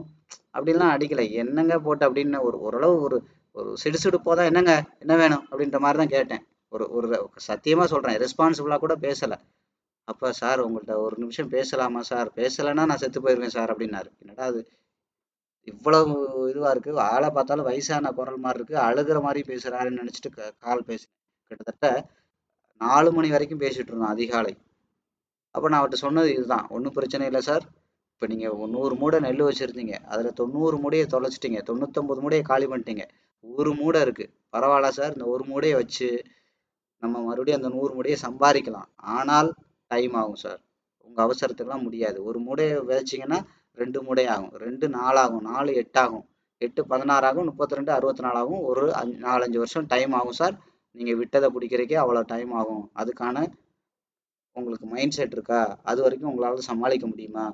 அதுவரைக்கும் உங்களால அந்த பொறுமையா இருக்க முடியுமா? சும்மா எனக்கு ஏற்கனவே 80,00,000 போச்சுன்னு சொல்லி மார்க்கெட்ட வளைக்க பார்த்தீங்கன்னா, டப்புன்னு ஒடிஞ்சு போயிரும். இருக்கிற 7,00,000 போயிரும். அப்படிலாம் சொன்னோனே அவர் அவர் எல்லாத்தையுமே ஒத்துக்கிட்டாரு. இன்னைக்கு வரைக்கும் என்ன கொடுமை தெரியுமா? இன்னைக்கு வரைக்கும் அவர் 80,00,000 தாண்டி சம்பாதிச்சுட்டாரு. ஆனா இன்னைக்கு வரைக்கும் அதே ரூம்ல தான் அவரே சமைச்சுக்கிட்டு, அவரே சாப்பிட்டுக்கிட்டு, அவரோட துணிய தனியா துவைச்சு போட்டுக்கிட்டு, இன்னைக்கு வரைக்கும் இருக்காரு. இன்னைக்கு வரைக்கும் அவர் குடும்பத்தோட சேர்க்கல. எவ்வளவு பரிதாபமான வாழ்க்கை பார்த்தீங்களா? 80,00,000 பென்ஷன் வாங்குற மனுஷன் எத்தன அமௌண்ட் சம்பாரிச்சு குடுத்துருப்பாரு அவரு குடும்பத்துக்கு. அவங்க புள்ளைய எவ்வளவு செட்டில் பண்ணி வச்சிருப்பாரு. புரியுதுங்களா? மார்க்கெட் வந்து ரொம்ப மோசமானது. நான் அதான் அடிக்கடி சொல்லுவேன். எங்க போய் இது உங்கள கொண்டு போய் விடும்னே தெரியாது அப்படின்னு. அதனால தான் நான் என்ன பண்றேன் தெரியுமா? இப்ப யாரு எனக்கு மெசேஜ் பண்ணாலும், யாரு ஃபோன் பண்ணாலும் அவங்கள்ட்ட அதிகபட்சம் டைம் போடுவோம். அவங்க பாவம் என்ன சூழ்நிலையில பண்ணுவாங்களோ தெரியாதே அப்படின்னு தான் பேசுறது. அதிலேயே நான் ஒவ்வொரு ஆளுக்கும் சும்மா எதேர்ச்சையா தான் பேசுறது. 1/2 மணி நேரம் ஆயிடும். 1 மணி நேரம் ஆகும். 2 மணி நேரம் ஆகும். ஒரே நபர்ட்ட 3 மணி நேரம் கூட ஆகும். அப்படியெல்லாம் நான் பேசியிருக்கேன். ஏன்னா, இதுவரைக்கும் நான் 300 பேர்ட்ட பேசியிருக்கேன். அந்த 300 பேரும் கண்டிப்பா யாரோ ஒரு 10 பேரோ, 20 பேரோ இந்த வீடியோ கேட்காம இருக்க மாட்டீங்க. உங்களுக்கு தெரியும். உண்மையிலே நான் பேசுனேனா இல்லையான்னு. அப்ப என்னாச்சு? அப்ப எனக்கு ஒரு பேட்சுக்கு ஒரு 6 மணி நேரம் டைமு. அடுத்து இவங்க புதுசா வர்றவங்களுக்கு ஏதோ நம்ம ஒரு நம்பிக்கையா குடுப்போம். ஒரு மனிதாபிமான அடிப்படையா பேசுவோம். அப்படிங்கிறதுக்கு பேசுறது ஒரு 3 மணி நேரம், 9 மணி நேரம். என்ன நம்பி பணம் குடுத்தாங்க பார்த்தீங்களா? அவங்க தான் முக்கியம். நான் யாருன்னே தெரியாம, ஓப்பனா சொன்னா யாருன்னே தெரியாம என்னோட முகத்த கூட பார்க்காம தூக்கி குடுத்தாங்க பாருங்க. அவங்க தான் எனக்கு முக்கியம். அப்ப அவங்களுக்கு டைம் போடணும். அதுக்கப்புறம் இந்த வீடியோ இன்னைக்கும் டவுட் கேட்டுக்கிட்டு இருக்க ஆள் இருக்கு கிளாஸ பத்தி. இன்னும் டவுட்டா கேட்டுட்டு இருக்க ஆள் இருக்கு. இருந்தாலும் வீடியோ பார்த்துட்டு கூட சரி நம்ம நம்பி போவோம். இவங்க நம்ம லைஃப மாத்துவாங்க. இவங்கள்ட்ட ஏதோ ஒரு விஷயம் இருக்கு. ஏதோ நாலேட்ஜ் இருக்குன்னு நம்பி வந்தாங்க பார்த்தீங்களா?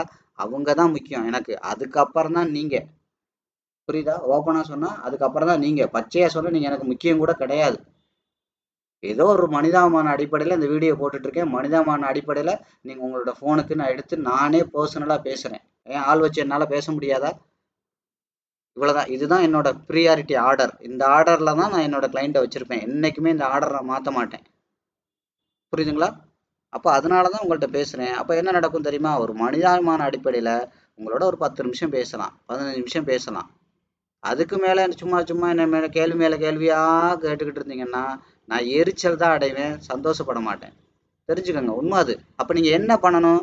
ஒண்ணு என்னோட நான் அதிக டைம் போடுறேனோ அங்க வந்தா தானே முடியும். அதானே உண்மை.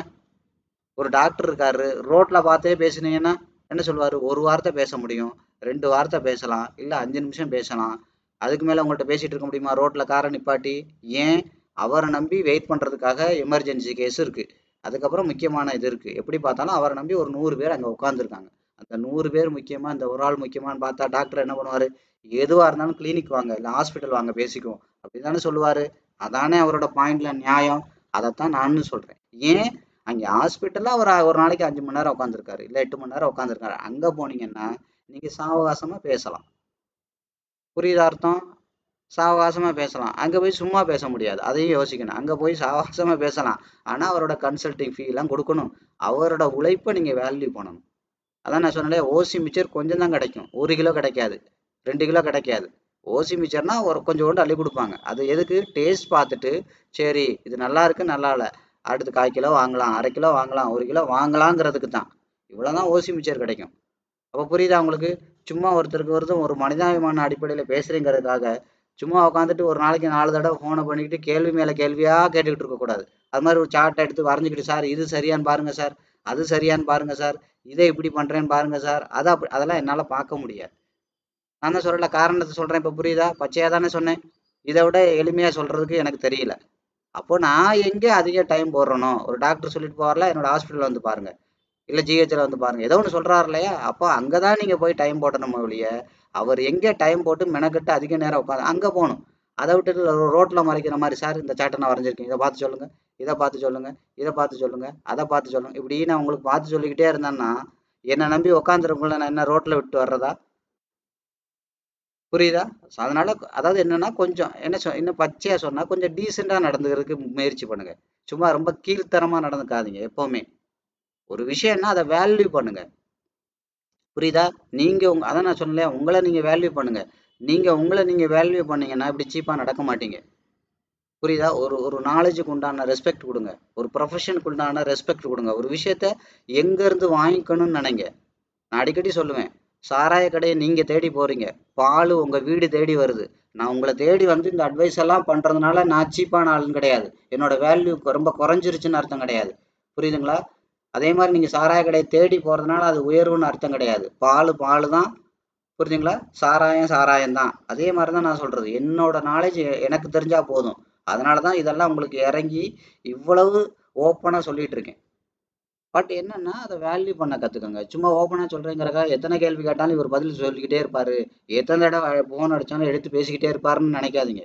நான் எடுத்து பேசலாம் மாட்டேன், பதிலெல்லாம் சொல்ல மாட்டேன். அப்ப நீங்க என்ன தப்பா எடுத்துக்க கூடாது. அதுக்கு தான் ஓப்பனா சொல்றேன். ஏன்னா என்னால சொல்ல முடியாது.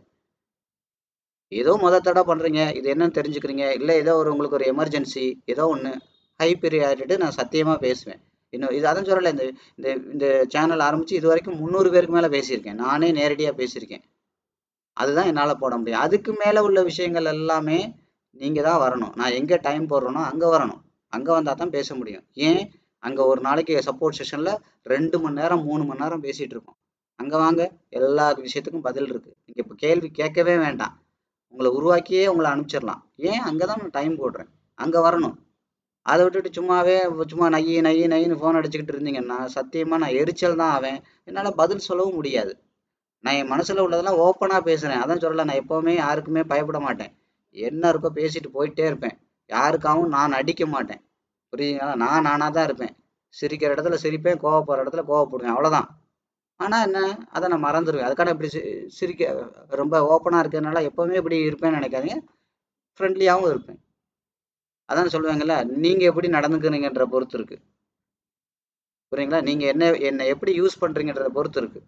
ஒரு விஷயம் நான் சொல்லிக் கொடுக்குறேன், அதை நீங்கள் சரியாக பண்ணலைன்னா கட்டாயம் நான் கோவப்படுவேன். ஏன்? என்னோட ஒர்த் என்னன்னு எனக்கு தெரியும், என்னோட கண்டென்ட்டோட வேலிடிட்டி என்னன்னு தெரியும். அப்போ இவ்வளோ விஷயத்த கொடுத்தும் உங்களால் முடியலைன்னா எனக்கு கோவம் வரும். அதான் சொல்கிறேன், நீங்கள் நல்லா தெரிஞ்சுக்கோங்க. நேர்மையாக இருக்கிறவங்க கோவப்படுவாங்க, நேர்மையாக இருக்கிறவனுக்கு கோவம் வரும், அவனை மீறி வரும். புரியுதுங்களா? இந்த நடிக்கிறவன், கூலை கும்பிடு போடுறவன், பிரெயின் வாஷ் பண்ணுறவன், திறமை இல்லாதவன், இவன் தான் நடிச்சுக்கிட்டு உட்காந்துருப்பான், அவனுக்கு கோவமே வராது. புரியுதா? நேர்மையாக இருக்காள் கோவம் வரும், நீங்கள் அதில் கண்டுபிடிச்சிடலாம். அது மாதிரி ஸ்ட்ரெயிட் ஃபார்வர்டாக இருக்கிற பாருங்க, அவங்களுக்குலாம் கோவம் வரும். ஒரு ஆஃபீஸில் லஞ்சமே வாங்காதவன் பாருங்க, அவன் எப்போ சிடுசிடுன்னு தான் இருப்பான். ஏன்னா அவனை சிரிச்சாதான் நீங்கள் போய் ஏதாவது இப்போ கையில் திணிச்சிடுறீங்களே. புரியுதுங்களா? இது இது எல்லா இடத்துலையும் உண்டு. ஒரு பொண்ணே இருக்குன்னு வச்சுக்கோங்க, அது மொத்தமாக இப்படி மறைச்சிக்கிட்டே போச்சுன்னா ஒன்றுமே பண்ண மாட்டீங்க. அது கேஷுவலாக பழகுச்சுன்னா என்ன பண்ணுவீங்க? அது என்னென்ன பண்ணுவீங்கன்னு உங்களுக்கே தெரியும். இந்த சமுதாயம் என்னென்ன அதை பண்ணுதுன்னு நம்ம பார்க்காம இல்லை. போய் யோசிச்சு பாருங்க. அதனால என்னன்னு கேட்டிங்கன்னா, இவ்வளோதான் விஷயம். அதனால இந்த சார்ட்டை எடுத்து வரைஞ்சிக்கிட்டு நான் இதை பண்ணிட்டேன், அதை பண்ணிட்டேன், அப்படி பண்ணிட்டேன், இப்படி பண்ணிட்டேன்னா நீங்கள் எனக்கு அனுப்பிச்சாலும் நான் ரெஸ்பான்ஸ் பண்ண மாட்டேன். ஏன்னா எனக்கு ரெஸ்பான்ஸ் பண்ணுறதுக்கு பச்சையாக சொன்னால் டைம் இருக்காது. அப்போ என்னை நம்பி என்னோட டயத்துக்காக வெயிட் பண்ணுறவங்க தான் எனக்கு முக்கியம். புரியுதுங்களா? நீங்கள் இன்னும் நிறைய பேர் டவுட் கேட்டிருக்கீங்க கிளாஸை பற்றி. ஒரு தடவை சொன்னாலும் அதுதான், 10 தடவை சொன்னாலும் அதுதான், 100 தடவை சொன்னாலும் அதுதான். ஒன்று என்ன நம்பணும், இல்லைன்னா உங்களோட நம்பி வரணும். அது ரெண்டாவது நான் ஓப்பனாகவும் சொல்கிறேன், நான் என்ன தான் பேசினாலும் வந்து டெமோவில் ஒரு 10 ட்ரேடு பாருங்கள். டெமோ பார்த்தீங்கன்னா தெரிஞ்சிட போதுங்க. இல்லைன்னா நீங்கள் அது அங்கேருந்து ரிலீவ் ஆகுங்க அப்படின்னு முதற்கொண்டு சொல்லியாச்சு. உங்களுக்கு ஒரு நஷ்டமும் இல்லை அப்படின்னு சொல்லியாச்சு. அப்போ என்ன ஆகும்? இதை விட சொல்கிறதுக்கு ஒன்றுமே இல்லைல்ல. ஒன்று ஒரு ஒரு விஷயத்த வாங்கி சாப்பிட்டு பார்க்கணும். இல்லையா, இது வேலைக்கு ஆகுதுன்னு தூக்கி போட்டு போயிடணும். ரெண்டில் ஒன்று தானே பண்ண முடியும். ஒன்று என்ன நம்பணும், இல்லாட்டி உங்களை நம்பி வரணும். ரெண்டில் ஒன்று தானே நடக்கும். சரி பரவாயில்ல, என்ன ஆனாலும் பார்த்துக்கலான்னு வரணும். இல்லை பரவாயில்ல, அவர் ஏதோ கரை சேர்த்துருவார்னு நினைக்கிறேன், நம்ம அவரை நம்பி போகணும், அப்படி வரணும். ரெண்டும் கட்டானாவே இருந்தால் கடைசியில் கேள்வி மட்டுமே 50 நாளைக்கு கேட்டுக்கிட்டு இருந்தீங்கன்னா உங்களுக்கு பின்னாடி கேள்வி கேட்டாலாம் படித்து இப்போ டெமோவை கொண்டு வந்துட்டாங்க. அதுக்காக நீங்கள் வர வேண்டாம்னு சொல்லலை, புரியுதுங்களா? ஆனால் என்னென்னா, நீங்கள் வாங்க, வராமல் போங்க, இல்லை அடுத்த வருஷம் கூட வாங்க, இல்லை 10 வருஷம் கூட கழிச்சு வாங்க. கேள்வி மேலே கேள்வியாக கேட்டு என்னோட டயத்தை வேஸ்ட் பண்ணாதீங்க. அது மாதிரி இன்னும் இன்னும் சில அதிபுத்திசாலிகள் இன்னும் ஒருபடி அவங்க அட்வான்ஸாக இருக்காங்களாம். இதாவது அவங்க எப்படின்னா, இதை வந்து எப்படியாவது நம்ம ஏதாவது கேட்டு கேட்டே அதை பண்ணிடுவோம். எப்படி கேட்டு கேட்டு பண்ணுவீங்க? எப்படி கேட்டு கேட்டு பண்ணுவீங்க? இதை பற்றி ஒவ்வொரு விஷயமா தெரிஞ்சது. சிலவர்தான் என்னென்னா, அந்த போட்டு வாங்குறேன்னு சொல்லுவாங்கல்ல, அந்த மாதிரி. அதெல்லாம் என்னதுன்னா ஒரு தரங்கட்ட செயல். புரியுதா? ஒரு நாலேஜை எப்படி வாங்கணுமோ அதுலேருந்து வாங்க. போட்டு வாங்கி என்ன பண்ண போகிறீங்க? சரி, நான் ஓப்பனாகவே சொல்கிறேன்னு வச்சுக்கோங்க. நீங்கள் பண்ணிடுவீங்களா? நான் தான் ஓப்பனாக சொல்கிறேனே உங்களுக்கு. என்ன நான் சொல்லி கொடுத்தாலும் நீங்கள் பயிற்சி இல்லாமல், என்னோட அசஸ்மெண்ட் இல்லாமல், என்னோட சப்போர்ட் இல்லாமல் உங்களால் ஜெயிக்கவே முடியாதுன்னு நான் ஓப்பனாக தானே சொல்கிறேன்.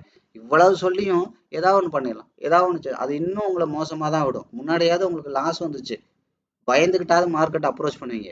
இனிமேலாம் இதை சும்மா ரஃபாலாம் யூஸ் பண்ணுங்கன்னா லாபம் தான் வரும். ஆனால் அது என்ன ஆகும்? ஓவர் ரிஸ்க் எடுப்பீங்க. உங்களை மீறி அது மொத்தமாக பிடுங்கிட்டு தான் போகும். ஏன்னா மார்க்கெட்டுங்கிறது வெறும் டெக்னிக்கல் கிடையாது.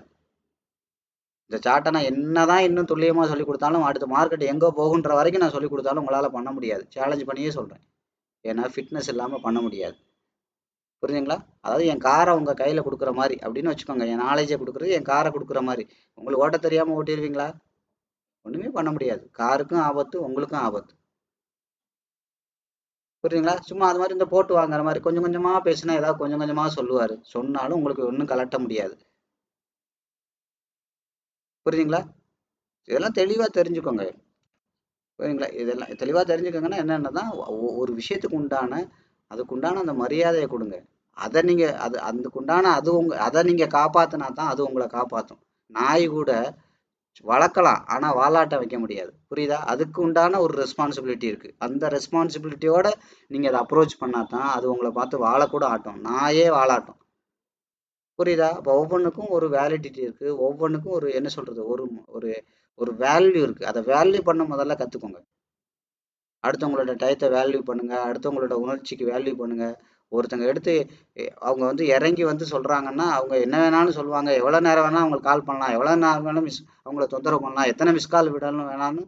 இப்படி ரொம்ப சீப்பாக பிஹேவ் பண்ணாதீங்க.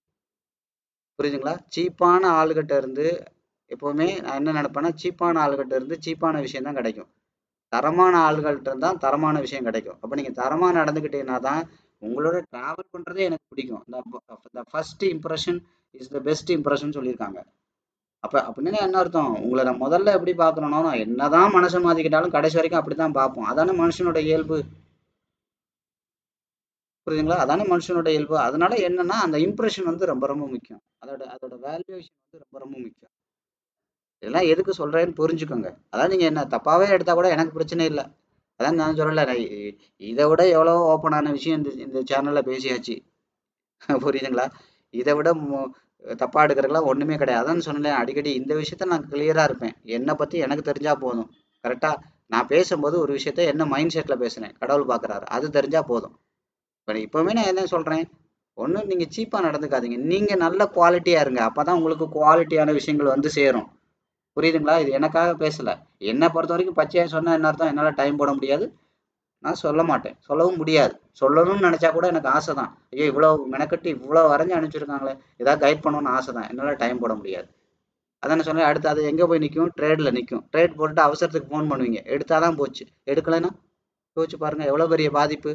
அதனாலதான் அதை எங்க ஸ்டாப் பண்ணணுமோ அங்கேயே ஸ்டாப் பண்றது. ஒரு மாஸ்டர் நம்பி ஹோட்டல் தந்தீங்கன்னா விளங்குமா? அவன் 2 நாள்ல ஊருக்கு போயிட்டு வரேன்னு சொல்லுவான், 10 நாள் ஆகும் திரும்பி வர. அது வரைக்கும் கடையை அடிச்சு போடுங்க. அதே மாதிரிதான், அரைக்குறை அறிவு வச்சுக்கிட்டு எதுவும் பண்ணாதீங்க. முழுசா கத்துக்கங்க, என்ன நம்பி பண்ணாதீங்க. சரி, முதல்ல ஒரு கேள்வி கேட்டான் பதில் சொன்னாரு, ரெண்டாவது ஒரு கேள்வி கேட்டா பதில் சொன்னாரு, அப்ப இது மாதிரியே சொல்லுவாருன்னு நினைச்சிட்டு ட்ரேட் பண்ணீங்கன்னா அது பிடிங்கிட்டு போயிடும். நான் எடுக்க மாட்டேன். அந்த நேரம் எடுக்கக்கூடிய சூழ்நிலை இருந்தா தான் எடுப்பேன். இல்லைன்னா நான் ஒரு செஷன்ல இருந்தானா, இல்லை எங்கேயோ டிராவல்ல இருந்தானா. புரியுதா? ஒண்ணு. ரெண்டாவது வந்து பாத்தீங்கன்னா, நீங்க குவாலிட்டியா இருங்க. அப்பதான் உங்களுக்கு கிடைக்கிற விஷயம் குவாலிட்டியா இருக்கும். நீங்க தரமான ஆளா இல்லாம உங்க லைஃப் தரமா மாறணும்னு நினைக்காதீங்க. நீங்க சீப்பா இருந்தீங்கன்னா உங்க லைஃப் சீப்பா தான் இருக்கும். புரியுதா? இது யாருமே அழுக்கான பாத்திரத்துல வந்து பாலை ஊத்த மாட்டாங்க. ஒரு அழுக்கான பாத்திரத்துல வேணா வேற ஏதாவது ஊத்தி வைப்பாங்க. அதே மாதிரிதான் உங்களோட உங்களோட கேரக்டர் அந்த குவாலிட்டியா மாறலன்னா கடவுள் உங்களை வந்து பிளஸ் பண்ணவே முடியாது. அவர் பிளஸ் பண்ண நினைச்சாலும் நீங்க பிளஸ் ஆக முடியாது. நீங்க மேல வரவே முடியாது. ஏன்னா நீங்க ஏற்கனவே ரொம்ப அழுக்கா இருக்கீங்க, சாக்கடையா இருக்கீங்க. அப்ப என்ன ஆகும்? அதுல பாலை ஊத்துனா அது இன்னும் கெட்டுதான் போகும். யூஸே இல்லை. அப்படியே உங்களுக்கு அது கிடைச்சாலும் நீங்க பயன்படுத்த மாட்டீங்க. அதனாலதான் எப்பவுமே என்ன சொல்றது, எண்ணம் போல் வாழ்க்கைன்னு சொல்லியிருக்காங்க. எண்ணத்தை வந்து உயர்வா வைங்க. இப்ப இல்ல, அடுத்த வருஷம் போய்க்கலாம், அதுக்கு அடுத்த வருஷம் போய்க்கலாம் அப்படின்னு நினைங்க. நீங்க கண்டிப்பா வருவீங்க. சும்மா எதையாவது அப்படி அப்படி கடி இப்படி தொந்தரவு பண்ணி ஏதாவது ஒண்ணு தெரிஞ்சுக்கலாம். ஒன்னத்துக்கும் ஆகாது. அதான் நான் ஓப்பனா சொல்லிட்டேனே. ஒரு ஃபிட்னஸ் இல்லாம நீங்க எந்த விஷயத்த பண்ணாலும், நான் இந்த விஷயத்த நான் ஓப்பனா மொத்தத்தையும் சொல்லி கொடுத்தாலும் நான் இன்னும் பச்சையா தானே சொன்னேன். இதை நான் வீடியோவா விற்கலாம். உட்காந்துட்டு மாங்குன்னு 6 மணி நேரம் கிளாஸ்ல கத்த வேண்டியது இல்லை. வீடியோவா விற்கலாம். வித்தனா 5000 ரூபாய்க்கு விற்கலாம். இன்னைக்கு 500 பேர் வாங்கினா எனக்கு 25 லட்சம் ஆச்சு. எப்படி பார்த்தாலும் அடுத்த 3 மாசத்துக்குள்ள 1000 பேர் வாங்குவாங்க. 50 லட்ச ரூபா சம்பாரிச்சுட்டு என்னோட எந்த வீடியோன்னா நீங்க தான் பார்த்துக்கணும், நீங்க தான் படிச்சுக்கணும். அதை பத்தி எந்த டவுட்டும் நான் சொல்ல முடியாது அப்படின்னு சொல்லி விற்கலாம். வாங்குவீங்க, எனக்கு தெரியும். நீங்க எப்படி ஆளுன்னு எனக்கு தெரியாதா? நீங்க தான் இண்டிகேட்டரே 2000 ரூபா 5000 ரூபான்னு வித்தா வாங்குற ஆளுகளாச்சு. இவ்வளவு பெரிய விஷயத்த நீங்க 5000 ரூபாய்க்குலாம் வாங்காம இருக்க மாட்டீங்க. ஆனா 1000 பேருக்கு வித்தா எனக்கு 50 லட்சம் கிடைக்கும். அடுத்த 6 மாசத்துக்குள்ள நான் 2 கோடி ரூபா 3 கோடி ரூபா சம்பாதிப்பேன். உண்மைதான். ஆனா 1000 பேர்ல 5 பேர் கூட நீங்க உண்மையில ட்ரேடரா மாற முடியாது. முடியாது. நான் தான் சேலஞ்ச் பண்ணி சொல்றேனே. முடியாதுங்கிறதுனாலதான் நம்மளை நம்பி வர்ற 10 பேரையாவது ஒழுங்கா அவங்களை கரை சேர்ப்போங்கிறக்கா தான் நான் 6 மணி நேரம் டெய்லி டைம் போட்டுட்டு இருக்கேன். புரியுதுங்களா? நீங்க நல்லா யோசிச்சு பாருங்க. 10 பேருக்குன்னா அதை நான் 1 கோடி ரூபாயை விட 10 பேர் ஃபீஸ் கொடுத்துருவீங்க. அப்ப 10 பேர் ஒரு ஆளு என்ன 10 லட்சமே ஃபீஸ் கொடுப்பாங்க. யோசிங்க. புரியுதா நான் என்ன கண்ணோட்டத்துல பண்ணிட்டு இருக்கேன்னு? நீங்க உங்களோட மைண்ட் செட் எப்படி இருக்கு? அதான் நான் சொல்றேன், சீப்பான பீப்புள் வந்து சீப்பான லைஃப் ஸ்டைல தான் இருப்பீங்க கடைசி வரைக்கும். ரொம்ப குவாலிட்டியா இருங்க, ரொம்ப மெச்சூரா இருங்க, ரொம்ப ப்ரொஃபஷனலா இருங்க. ரொம்ப ஒரு ரிச் மைண்ட் செட்டுமாங்க, அதுல இருங்க. இ- அப்பதான் உங்க லைஃபும் அதுக்கு தகுந்த மாதிரி மாறும். சரியா? இதை பத்திலாம் நான் உங்களுக்கு நிறைய பேச விரும்பல. அடுத்தடுத்த டாபிக்லாம் இதெல்லாம் நிறைய பேச விரும்ப மாட்டேன் நான். புரியுதா? வெளிப்படையா நான் பேசியிருக்கேன். பேசிக்கா பேசுங்க, தப்பு கிடையாது. என்னால டைம் போட முடியும். உங்களோட சூழ்நிலைக்கு என்ன நான் ஆன்சர் பண்ண முடியுமோ ஆன்சர் பண்றேன். அதுக்காக நீங்க பேசுற ஆளெல்லாம் கிளாஸுக்கு வரலாம் கட்டாயம் கிடையாது. வராதீங்க. என்ன கேட்டா நான் அதுதான் சொல்லுவேன். உங்களோட சூழ்நிலை ரொம்ப ப்ளசண்டா இல்லைன்னா நீங்க கிளாஸு கூட வராதீங்க. இன்னும் போயிட்டு ஏதாவது வேலை வெட்டியை பார்த்து எல்லாம் சரி பண்ணி குடும்பத்தெல்லாம் சரி பண்ணி நல்ல மைண்ட் செட்ல வாங்க. நீங்க வந்தாலுமே தப்பு தான் பண்ணுவீங்க. ஏன்? ஏற்கனவே 7-8 லட்ச ரூபா கடன் இருக்குன்னா நல்ல விஷயம் கிடைச்சோன்னு என்ன பண்ணுவீங்க? அதை போட்டு மார்க்கெட்டை பிடிச்சி ஒடிப்பீங்க. ஒரு ட்ரேட் பண்ண வேண்டிய இடத்துல 10 ட்ரேட் பண்ணுவீங்க. அது இன்னும் லாஸாக தான் மாறும். வராதீங்கன்னு தான் நான் சொல்றேன். அப்போ உங்களோட சூழ்நிலை அட்மாஸ்பியர் நல்லா ப்ளசண்டா இருக்கா? அப்போ நீங்க வாங்க கிளாஸுக்கு. அது 2 வருஷம் ஆனாலும் பரவாயில்ல, 5 வருஷம் ஆனாலும் பரவாயில்ல, அப்போ நீங்கள் பொறுமையாக வாங்க. இந்த இண்டஸ்ட்ரி ஒன்றும் அழிஞ்சு போகாது. பீஸ் ஆஃப் மைண்டு தான் பெரிய சொத்து. அது பணம் இருக்கும், பணம் என்ன சொல்றது, அது இல்லாதப்ப தான் அது நமக்கு தெரியும். பணம் இப்போ இல்லாதனால பணம் தான் பெருசு, பணம் தான் சந்தோஷம் தரும்னு நினச்சிட்டு இருக்கீங்க. அதெல்லாம் தராது. மன நிம்மதி தான் பெரிய சொத்து. புரியுதுங்களா? ஸோ அதனால எல்லாத்தையுமே நீங்கள் வந்து கொஞ்சம் புரிஞ்சுக்க ட்ரை பண்ணுங்க. சும்மா ஒருத்தவங்க ரெஸ்பான்ஸ் பண்ணுறாங்கன்னா திரும்ப திரும்ப திரும்ப சும்மா போட்டு ரொம்ப சீப்பாக பிஹேவ் பண்ணாதீங்க. என்னால் உங்களால் ஒரு ஒரு டைம் உங்களால் பேச முடியும். ஃபோன் எடுத்து உங்கள்கிட்ட ஒரு 1/2 மணி நேரமோ 1/4 மணி நேரமோ கொடுக்க முடியும். அது உங்களோட பர்சனல் டவுட்டாக இருந்தாலும் வாங்க, தப்பு கிடையாது. இல்லை வேறு ஏதாவது கிளாரிட்டி வேணுனாலும் வாங்க. இல்லை கோர்ஸை பற்றின டீட்டெயில்ஸ்னாலும் வாங்க. எப்படி வேணாலும் வாங்க, அது உங்களோட விருப்பம். ஆனால் சும்மா இப்போ நாளும் இவங்க பேசுகிறாங்க, இவங்களோட பர்சனல் நம்பரை கொடுத்துட்டாங்கிறக்கா சும்மா சும்மா கால் பண்ணக்கூடாது, சும்மா சும்மா மெசேஜ் பண்ணக்கூடாது. நீங்கள் பார்த்தாலும் பண்ணாலும் நான் ரெஸ்பான்ஸ் பண்ண மாட்டேன். நிறைய சாட் பண்ணிகிட்டே இருந்தீங்கன்னா பிளாக்ல போட்டுருவேன். அவ்வளோதான், சிம்பிள். புரியுதுங்களா? இதுதான் நான் உங்கள்கிட்ட இருந்து அதிகபட்சம் எதிர்பார்க்கறது. நான் ஒரு விஷயத்த கொடுக்குறேன்னா அந்த என்ன நீங்கள் வேல்யூ பண்ண வேண்டாம், என்னோட உழைப்பை வேல்யூ பண்ணுங்க. புரியுதுங்களா? என்னோட உழைப்பை வேல்யூ பண்ணுங்க, என்னோட நாலேஜை வேல்யூ பண்ணுங்க. ஏன்னா அது எத்தனையோ பேரை காப்பாத்திட்டு இருக்கு, என்னையும் சேர்த்து. அந்த விஷயத்த நானே மதிக்கலைன்னா, புரியுதுங்களா, கண்டிப்பா வந்து பாத்தீங்கன்னா அது நல்லா இருக்காது. நீங்க இப்ப என்ன காயப்படுத்தினா நான் பார்த்துட்டு இருப்பேன், என்னோட பையனை காயப்படுத்தினா பார்த்துட்டு இருப்பேனா? கண்டிப்பா பார்த்துட்டு இருக்க மாட்டேன். அதே மாதிரி என்னை விட பெருசு என்னோட நாலேஜ், என்னை விட பெருசு என்னோட கிளைண்ட். புரியுதுங்களா? என்னை விட பெருசு என் மேல நம்பிக்கை வச்சு அடுத்த ஸ்டெப் எடுத்து வைக்கிறவங்க, அவங்க தான் எனக்கு ஹை ப்ரியாரிட்டி. அவங்களுக்கு பாதிப்பு வர்ற எந்த விஷயத்தையும் நான் என்னைக்குமே பண்ண மாட்டேன். அப்போ என்னோட டைமில் அதிகபட்சம் அவங்களுக்கு தான். அது போக மீதம் இருக்கிறனால தான் ஏதோ நான் வீடியோ போடுறேன். அது போக ஏதோ கொஞ்சம் நேரம் ஃப்ரீயாக இருக்குமே அப்படிங்கிறனால தான் உங்கள்கிட்ட ஒவ்வொருத்தட்டையும் ஃபோன் பண்ணி பர்சனலாக பேசுகிறேன். அதுக்கு மேலே என்னால் டைம் போட முடியாது. நீங்கள் போட்டாலும் நான் ரெஸ்பான்ஸ் பண்ண மாட்டேன். புரியுதுங்களா? இதை தான் இந்த வீடியோவில் நான் தெளிவாக சொல்ல விரும்புகிறேன். அதனால் இந்த வீடியோவில் நீங்கள் பாருங்கள். ஒவ்வொரு வீடியோலையும் கிளாரிட்டியான விஷயங்கள் வந்து நம்ம பார்த்துட்டே இருக்கோம். அடிப்படையிலேருந்து பாருங்கள், பொறுமையாக பாருங்கள், நோட்ஸ் எடுங்க, சம்மரி எழுதுங்க. இதெல்லாமே தெரிஞ்சு வச்சுக்கோங்க, கற்று வச்சுக்கோங்க, தப்பு கிடையாது. ஆனால் அப்ளை பண்ணாதீங்க. ரியல் மார்க்கெட்டில் போகாதீங்க, டெமோவில் பண்ணி பார்க்காதீங்க. ஏன் ஓப்பனாக சொல்கிறேன்னா ஃபஸ்ட்டு டெமோன்னு தான் ஆரம்பிக்கும். இது எதுக்காக சொல்கிறேன்னு நினச்சிக்கோங்க. புரியுதுங்களா? நீங்கள் அப்ளை பண்ணி நீங்களா பண்ணுறதுனால இப்படி வச்சுக்கோங்களேன், எனக்கு வர்ற லாபத்தை மார்க்கெட்லேருந்து எடுத்துகிட்டு போக போகிறீங்களா? ஒன்றுமே கிடையாது. புரியுதா? எனக்கு வர்ற லாபத்தை நீங்கள் எடுத்துகிட்டு போக போகிறதில்ல. நல்லது தான், நான் போடுற இடத்துல நீங்களும் பொசிஷன் போட்டிங்கன்னா எனக்கு மார்க்கெட்டில் என்னோட வெயிட்டேஜ் ஜாஸ்தியாகும், என்னோட ப்ராஃபிட் சீக்கிரம் போகும். நல்லது தானே? எனக்கு ஒரு போட்டியும் கிடையாது மார்க்கெட்டில். ஆனால் அது உங்களுக்கு ஆபத்தில் தான் முடியும். அதுதான் நான் பயப்படுறது. ஒரு விஷயத்த ஆரம்பிச்சிங்கன்னா அது எப்படி முடியுங்கிறது உங்களுக்கு தெரியாது. ஆனால் எனக்கு தெரியும்ல, 25 வருஷம் நான் அதில் தானே இருக்கேன். சைடு எஃபெக்ட்னுவாங்க, அலர்ஜின்வாங்க இல்லையா? அந்த மாதிரி சைடு எஃபெக்ட் என்னங்கிறது உங்களுக்கு தெரியாது. இந்த விஷயத்தை இப்படி பண்ணால் சைடு எஃபெக்ட் என்னங்கிறது எனக்கு தெரியும். அது எந்த லெவலில் கொண்டு போய் விடுன்றது தெரியாது. அதான் நான் தான் உங்களுக்கு ஓப்பனாக தானே சொல்கிறேன். என்னோட கிளாஸுக்கு வர்றவங்களே சரியாக பண்ணாமல் வாழ்க்கை தொலைச்சவங்க இருக்காங்க. ஏன்னா 1 போட வேண்டிய இடத்துல 2 போடுறது. இப்போ நான் கொஞ்ச நேரத்துக்கு முன்னாடி சொன்னால் 2 போட வேண்டிய இடத்துல 5 போடுறது. இப்போ என்ன ஆகும்? மரத்தில் ஓட்ட போட்ட மாதிரி தான். கரையான் அதுக்குள்ளே போச்சுன்னா உடனே அக்கௌண்ட் ஸ்கொயர் ஆஃப் ஆகாது. ஆனால் கட்டாயம் மரம் மொத்தத்தையும் மரம் அரிச்சு மரம் கண்டிப்பாக ஒரு நாள் சாயும். கண்டிப்பாக சாயந்தரம் நைட்டு 12 மணிக்கு ஃபோன் அடிப்பாங்க, சார் உங்கள்கிட்ட ஒரு நிமிஷம் பேசலாமா அப்படின்னு. எப்போ பேசணும்? ஒரு விஷயம் உங்களுக்கு இதை பண்ணலாமா பண்ணக்கூடாதான்னு டவுட் இருக்கும்போது பேசுனீங்கன்னா, சரியான ரூட்டில் ராங் ரூட்டில் போகிறதுக்கு முன்னாடி நீங்கள் கன்சல்ட் பண்ணியிருந்தீங்கன்னா நான் தடுத்து நிறுத்திருப்பேன், சரியான ரூட்டில் போயிருக்கலாம். எல்லாம் தொலைச்சிட்டு நைட்டு அப்புறம் எவ்வளோ நேரம் பேசினா தான் என்ன? ஒரு புண்ணியமும் கிடையாது. இப்போ யோசிச்சு பாருங்க, இவ்வளோ 3 மாதம் என் கூட இருந்தவங்களே ட்ராக் மாதிரி போயிடுறாங்கன்னா, நீங்கள் 3 வீடியோ பார்த்துட்டு ட்ராக் மாதிரி போக மாட்டீங்கன்னு என்ன நிச்சயம்? அதுக்கு தான் பயப்படுறது. அதனால தான் கம்யூனிகேஷன் ரொம்ப ரொம்ப முக்கியம். கம்யூனிகேஷன் ரொம்ப ரொம்ப முக்கியம். கம்யூனிகேஷன் இல்லைன்னா அடுத்த கட்டத்துக்கு லைஃப் மூவ் ஆகவே ஆகாது. அதனால தான் நம்ம என்ன பண்ணுறோம், ட்ரைனிங் கொடுக்குறோம், நம்மளோட ஒரு கம்யூனிட்டி இருக்குது, அதில் உங்களை மெர்ஜ் பண்ணி விடுறோம், லைஃப் லாங் ஃபாலோ பண்ண சொல்கிறோம். அடுத்தடுத்து நமக்கு மீட்டப் இருக்குது, அங்கே எல்லாரும் மீட் பண்ணுறோம். உங்களை மாதிரியே 5 வருஷம் பண்ணுறவர், 10 வருஷம் பண்ணுறவர், 15 வருஷம் பண்ணுறவர், 20 வருஷம் பண்ணுறவரா நீங்கள் மீட் பண்ணுவீங்க. அவரை பார்க்கல உங்களுக்கு ஒரு ஐடியா கிடைக்கும். ஒரு அசோசியேஷனாக இருக்கிற காரணம் இதுதான். புரியுதுங்களா? நீங்கள் ஒன்றுமே தெரியாமல் 3 வீடியோ பார்த்துட்டு நான் இப்படி பண்ணலாமா அப்படி பண்ணலாமா, இதை பண்ணேன் அதை பண்ணேன் இதை செஞ்சேன் அதை செஞ்சேன்னா உங்களை மாறி பரிதாபமானாலும் உலகத்திலே இல்லை.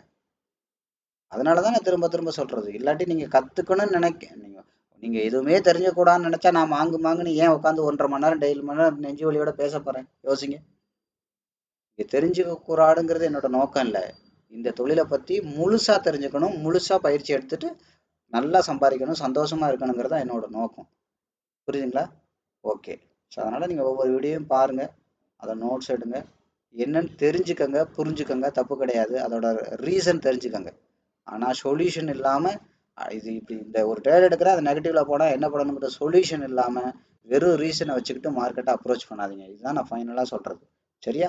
இது வரைக்கும் இந்த வீடியோ பார்த்த அனைவருக்கும் நன்றி.